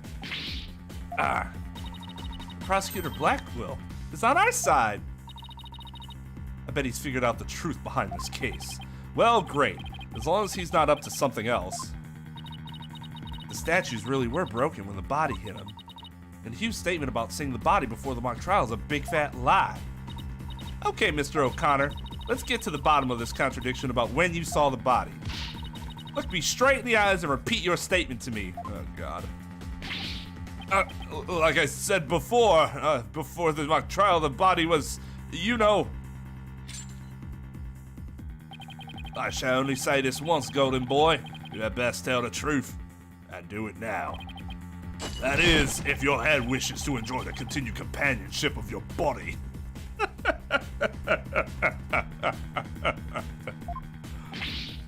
Yikes! Now, out with it.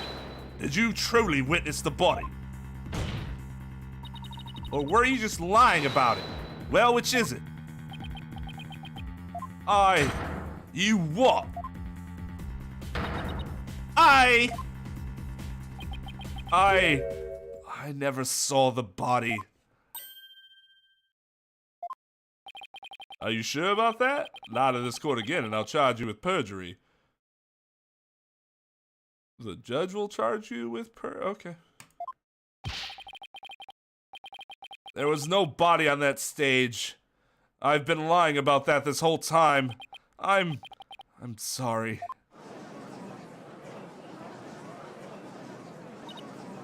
Yes, we've exposed Hugh's big lie for what it is. A big lie. Why would he lie about this to begin with? Order.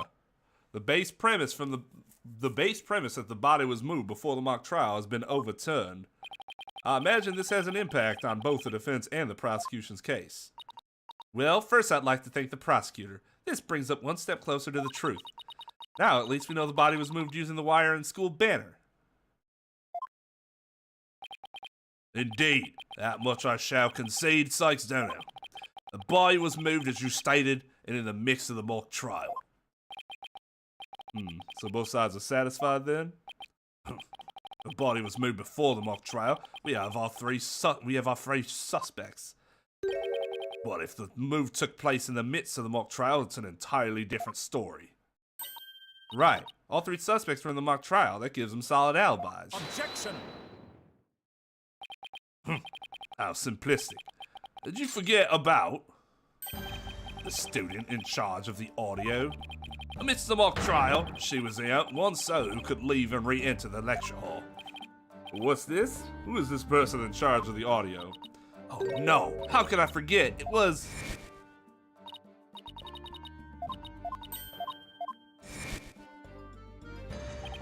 Indeed, the one who could enter the art room amidst the mock trial to move the body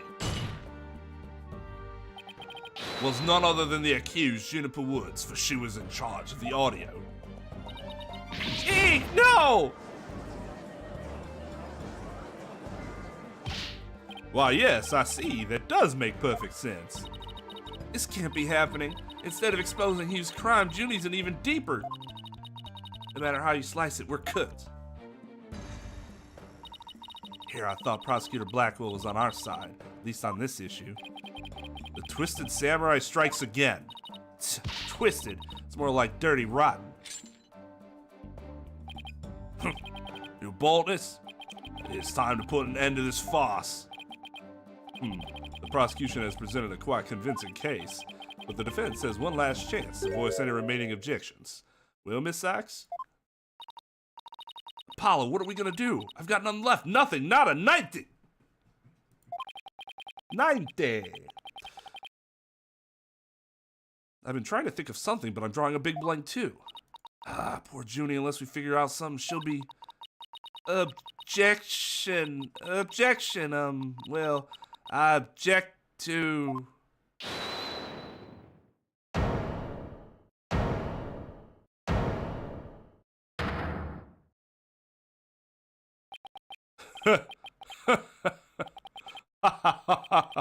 Stop right there. All ears to me. It's time you heard about the rare genius of Hugh O'Connor.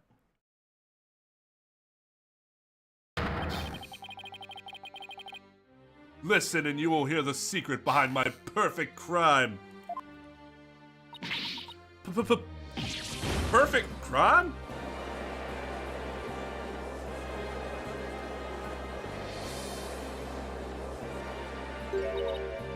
Wait, this is some serious deja vu. Didn't we just go through something like this yesterday? Yes, we did. This had better not be another one of his enraging traps. The murder, the moving of the body, the cover-up, it all sprung from my brilliant mind. Well, go ahead, arrest me. The real killer's right before you. Order, I say. Miss O'Connor, you already confessed yesterday, then earlier today recanted your confession. As if you mouth breathers could comprehend my genius. The end justifies the means. Now bow down and kneel. Kneel before my great and maddening intellect. Objection! Enough. The only thing matter is the ignominy you bear for all to see. Or is it impossible? Ignominy? That's a word. But is it possible for you to have been the perpetrator behind this crime? There's no perfect crime, only a perfect alibi. For you were at the mock trial. It is silly that I remind you of this, but you were a participant the entire time. There shall be no mercy if you persist in hindering this trial with your silly little act. He doesn't seem the least bit shaken by Blackwell's threat. Listen, Mr. Prosecutor, calling that a perfect alibi is beyond contempt. Your Honor, I'd like to take this opportunity to offer further testimony. I will now demonstrate the very moment of genius that transcended even perfection.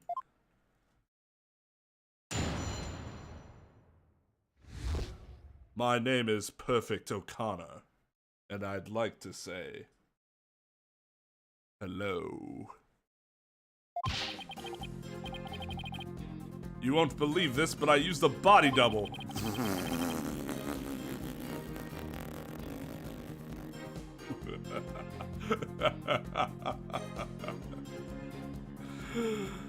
That was...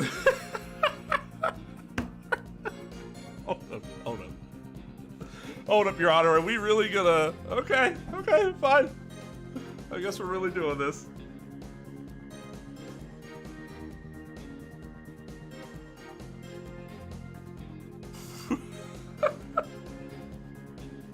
Oh, good Lord.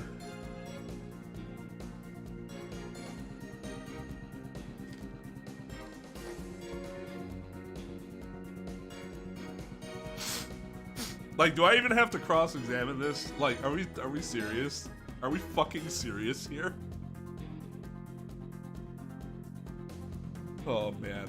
He was not the killer. I knew it. I fucking knew it. As did probably most people. Too obvious. Too obvious.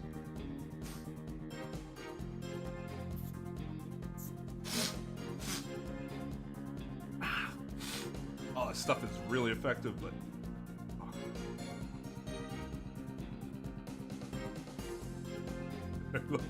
Nasal solution.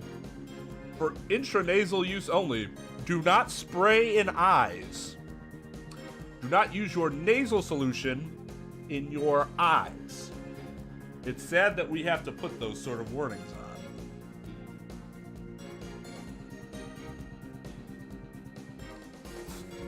This is funny. That wasn't the real me at the mock trial. That means I didn't almost lose. My body double almost did. I slipped out stealthily while my double took care of the trial.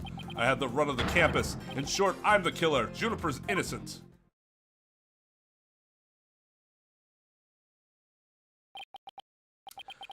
I have a question I was hoping the defense and prosecution might help answer. Is it just me, or does the witness's testimony make no sense at all? No, it's not just you, Your Honor. All I got from listening to that was a headache.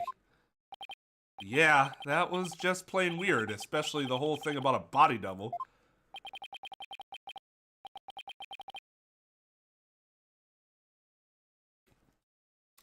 Well, I believe it's not just me. And the prosecution? Your boldness, summon an ambulance this instant. A witness is stark raving mad.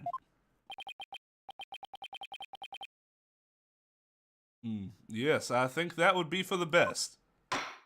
Call an ambulance. Now then, let's pretend that never happened and move on to my verdict. You people don't believe me? It's not a matter of not believing you. It's more along the lines of questioning your sanity. Yeah, the funny farm just called. They want their genius back. Yeah, that's objectionable. Shut your pie holes! The intellect of a genius transcends even logic. Besides, don't you guys have that weird device for testimony like this? Is he telling us to literally use our fucking plot device? Which is not a weird device, and I don't waste him on ridiculous testimonies. Easy there, Tiger. Think of it this way. We don't want a verdict to be passed just yet, so how about we give Widget a try? Well, this is against my better judgment, but I'd like to conduct a short therapy session. Your better judgment? I'm a judge, and it's far beyond mine, yet I find it hard to say no. Prosecutor Blackwell, I trust you have no objections. Prosecutor Blackwell? The prosecutor said, rubbish. We will be out on a stroll, then left with Detective Fulbright. How does he get away with stuff like that? Then I'll interrupt that. Then I'll interpret that as meaning he has no explicit objections. All right, Miss Sykes, you may proceed with your therapy session. Apparently ex parte, which is really just inappropriate, but he just left. Ex parte communication is problematic. For those that don't know, ex parte communication with the judge, at least. One party communicating to the judge.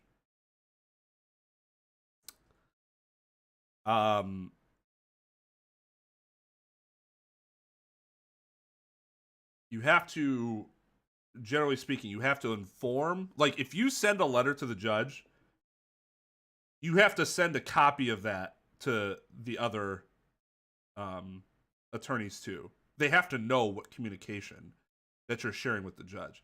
If you like were to make the call to chambers or something like that, you would have to have the other attorney on the line. Generally speaking, that's the rule. You can't talk to the judge on your own.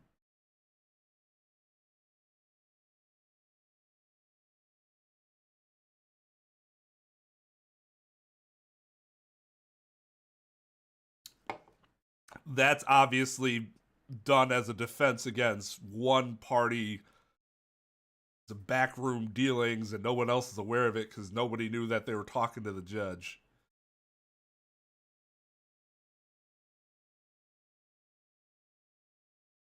I've seen my share of crazy trials, but this one takes the cake.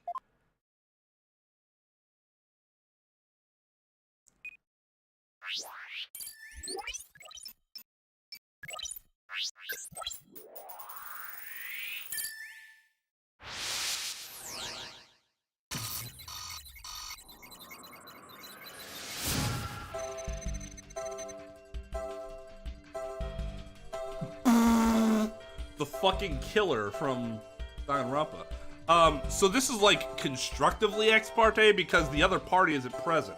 However, it's also a little different because A, he voluntarily left. B, this is in open court, public open court. And 3, everything's on the record. So like, it probably isn't an issue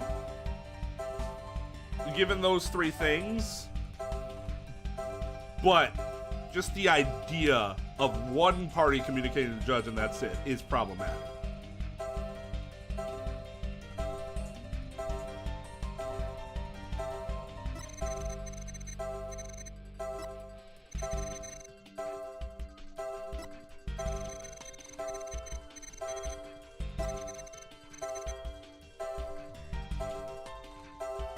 What do I need to probe here?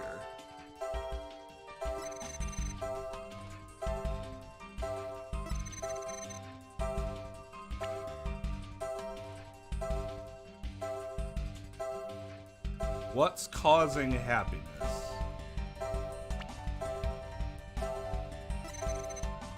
Oh, fuck.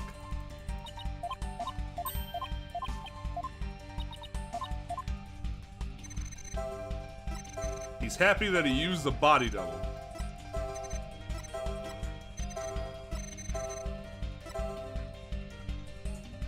Oh, fuck. God damn it. Press the wrong button.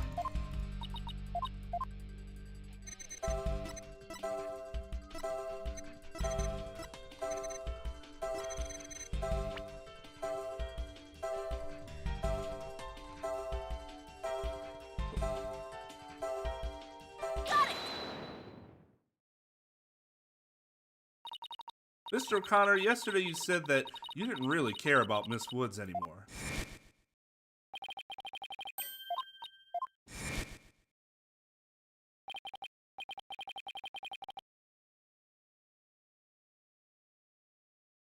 Yes, it is very problematic that the DA just walked out because of a rage break. That could be like a fireable offense.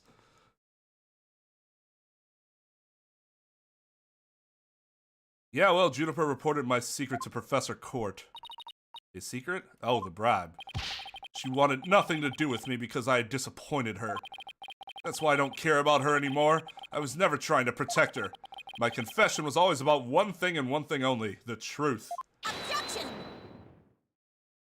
Mr. O'Connor, you feel great happiness in the fact that you might help set Miss Woods free. So much that it overshadowed all your other emotions. What are you?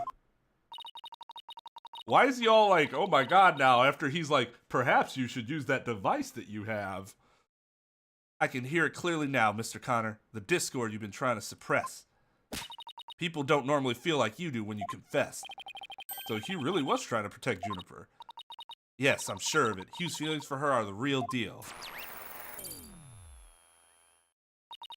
That means his confession is...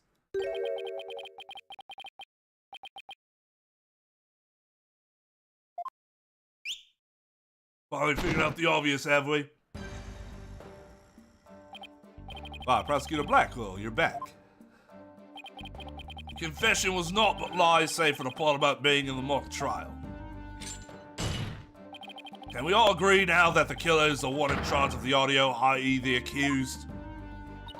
Ah, why couldn't you have taken a longer stroll?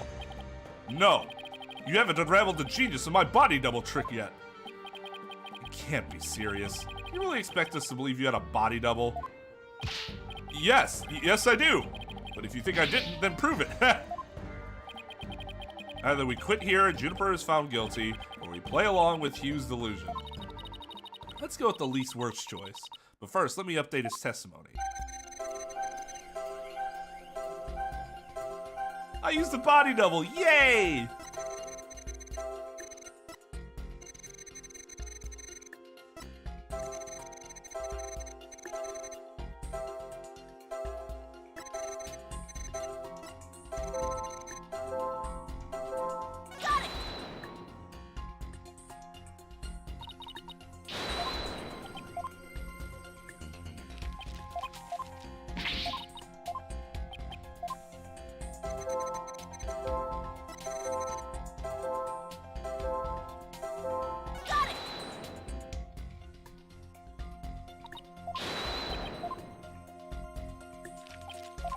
I forget, what's that one again? I think I keep, is that fear?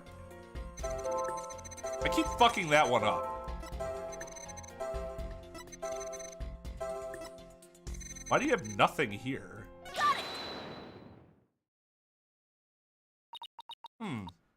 I didn't almost lose, you say? Very odd. You exhibited happiness the entire time except during this statement. You don't know when to give up. Wait, now that I think about it. No, don't. Stop making stuff up. When I left the lecture hall, it was during Professor Means' pre-trial speech. That's when I moved the body, and then slipped back in just before the verdict. You're saying you were there the moment your body double was about, your double was about to lose? Yes, I was. Naturally, I wasn't happy when I saw that. In any case, I was at the far end of the lecture hall behind the screen. I figured no one would see me if I came and went through the doors there. Objection.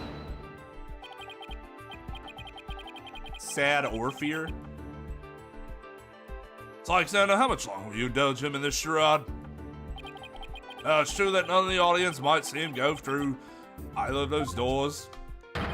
Faculty seats on the balconies are a different story and have a splendid view. Heh, I thought you could do better than that. The lawyer's bench is on the right side when facing the front of the hall. I used the door on the right side near the lawyer's bench. That means my movements were only visible to someone in the left balcony seat. But that seat was empty at the time, which is only natural. After all, it belonged to Professor Court, and as we all know, she was already dead by then.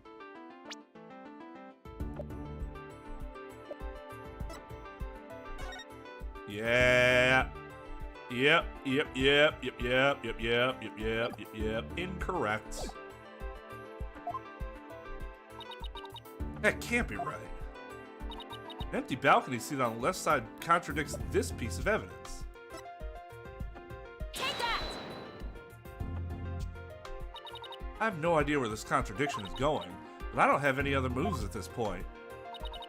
Guess I have to follow it and see where it takes me.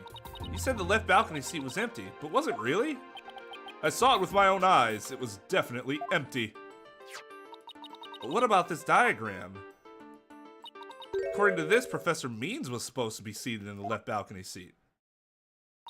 But if you left the lecture hall during his pretrial speech, he would have been standing there. He would have been standing there at his seat, addressing the students and faculty. Ah, no, this can't be right. Wow, this is a snail's pace. You do no one any favor by exposing the falsities of his confession. I've told plenty of lies so far, but this part is true, I tell you. There was nobody in the left balcony seat. You gotta believe me. Doesn't seem like he's lying this time. Okay, Mr. Well, how about we ask Apollo if he's feeling the rage in his wrists? Okay, Mr. O'Connor, let's have you testify again, but this time don't spare any details. You got it. I'll repeat it as many times as you'd like. I mean, my ingenious escape act warrants repeating, considering I'm the real killer. All I really care about is whether that seat was empty or not.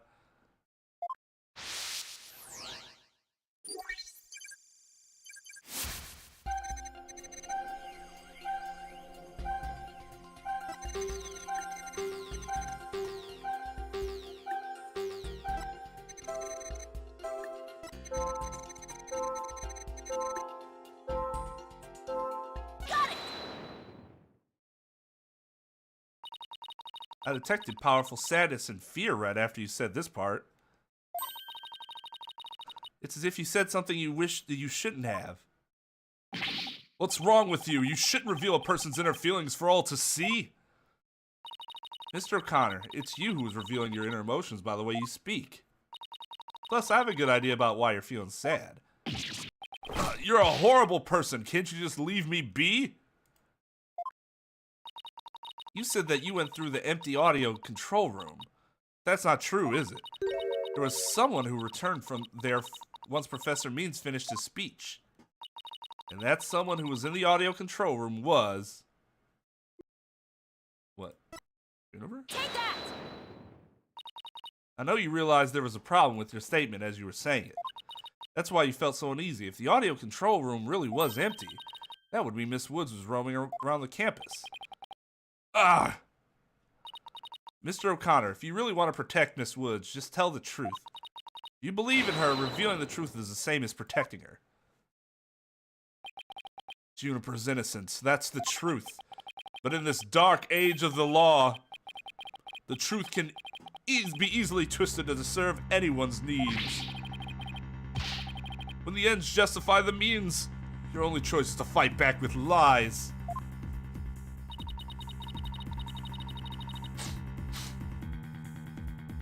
Hugh's heart won't hold out under this battle between truth and lies. There's something I can do to make him recant his false testimony? I fear nothing now that I have lost everything. Go ahead, Prosecutor Blackwell. Cut me down if you wish. I thought you never asked. With you gone, we may swiftly proceed to a verdict.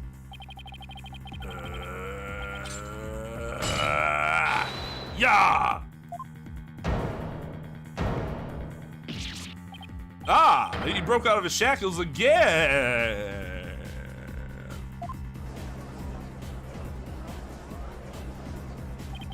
I don't want to be the poor accountant down at the detention center.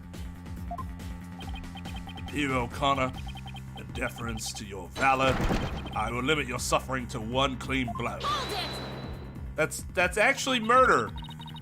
Could you just wait one moment before you cut him down? Silence. Do not come between a samurai and his foul sights, Dodo. Aha! I never learned about this in law school. Careful, prosecutor. Remember that shocking experience you had last time? Very well, Golden Boy may live for now.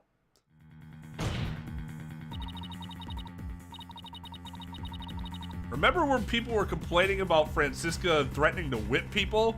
Boy, those were the days. Innocent days. We were but mere babes. Enough already, Mr. Connor. Miss Woods would never want you to protect her this way. She values the friendship between the three of you more than anything. That's where you're wrong. She doesn't feel anything for me now. But what does it matter anymore? I might as well tell you everything. This is no doubt news to you, but I am not, and never was, a genius. Sorry, but I already knew. Me too. And don't forget me, though, in all fairness, it's pretty obvious. I thought he was a genius at first, but the stuff he said was crazy.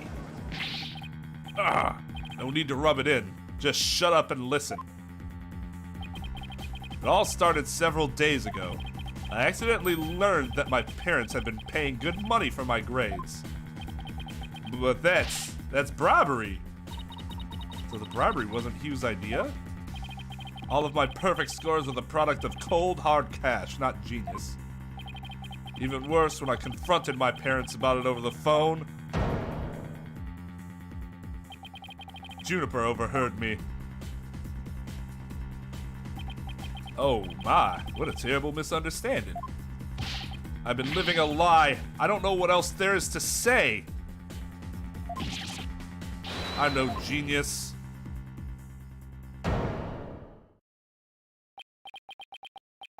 A perfect 0.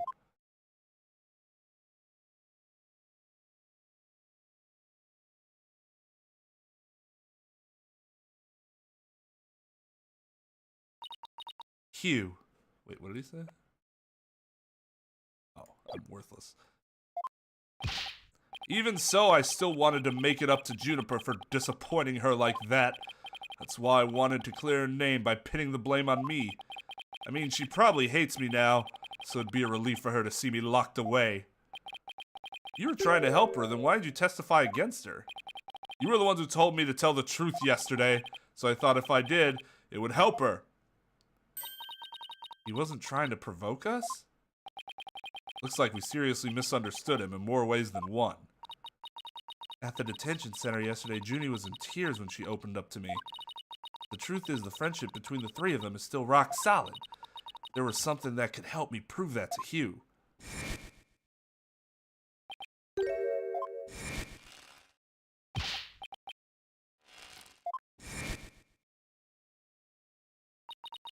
I know. What about that proof of friendship they mentioned? I wonder where or what it is.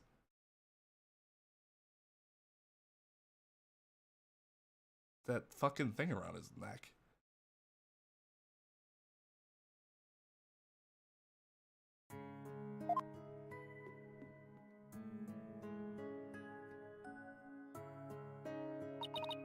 Maybe it's... No, it's definitely it. The band around his neck.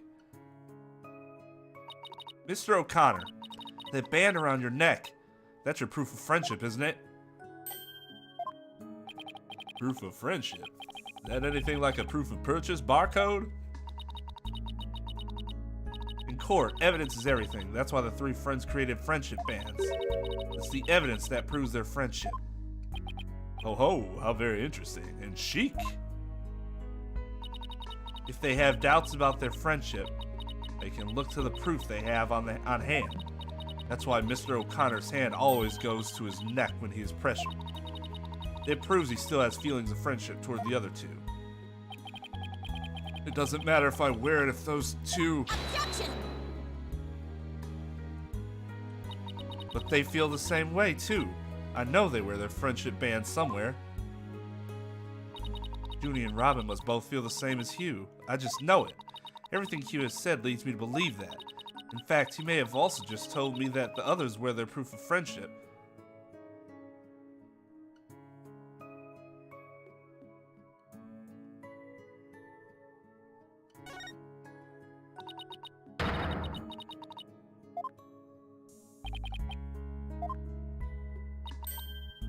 But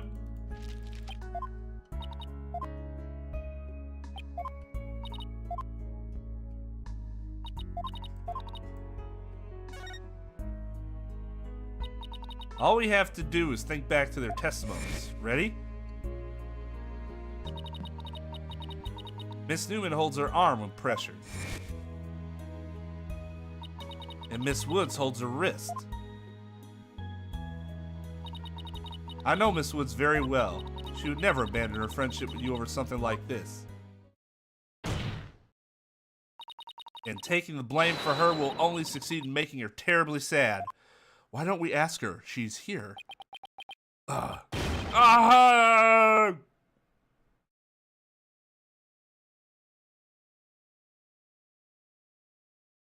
Well, that's a great time to end for the night. I'm not even mad. Like, whatever. That's not a big deal. The game was like, alright, you done, dog. Close to what? The end of the case?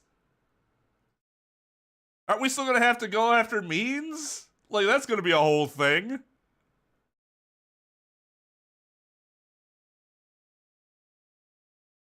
Oh.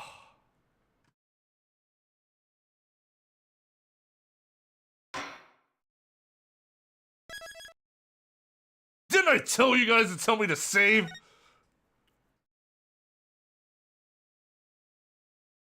Oh, another hour? I don't want to play for another hour. We'll just, especially since I got to catch up now, like, we'll just do it next week. That's fine. I'll get us caught up.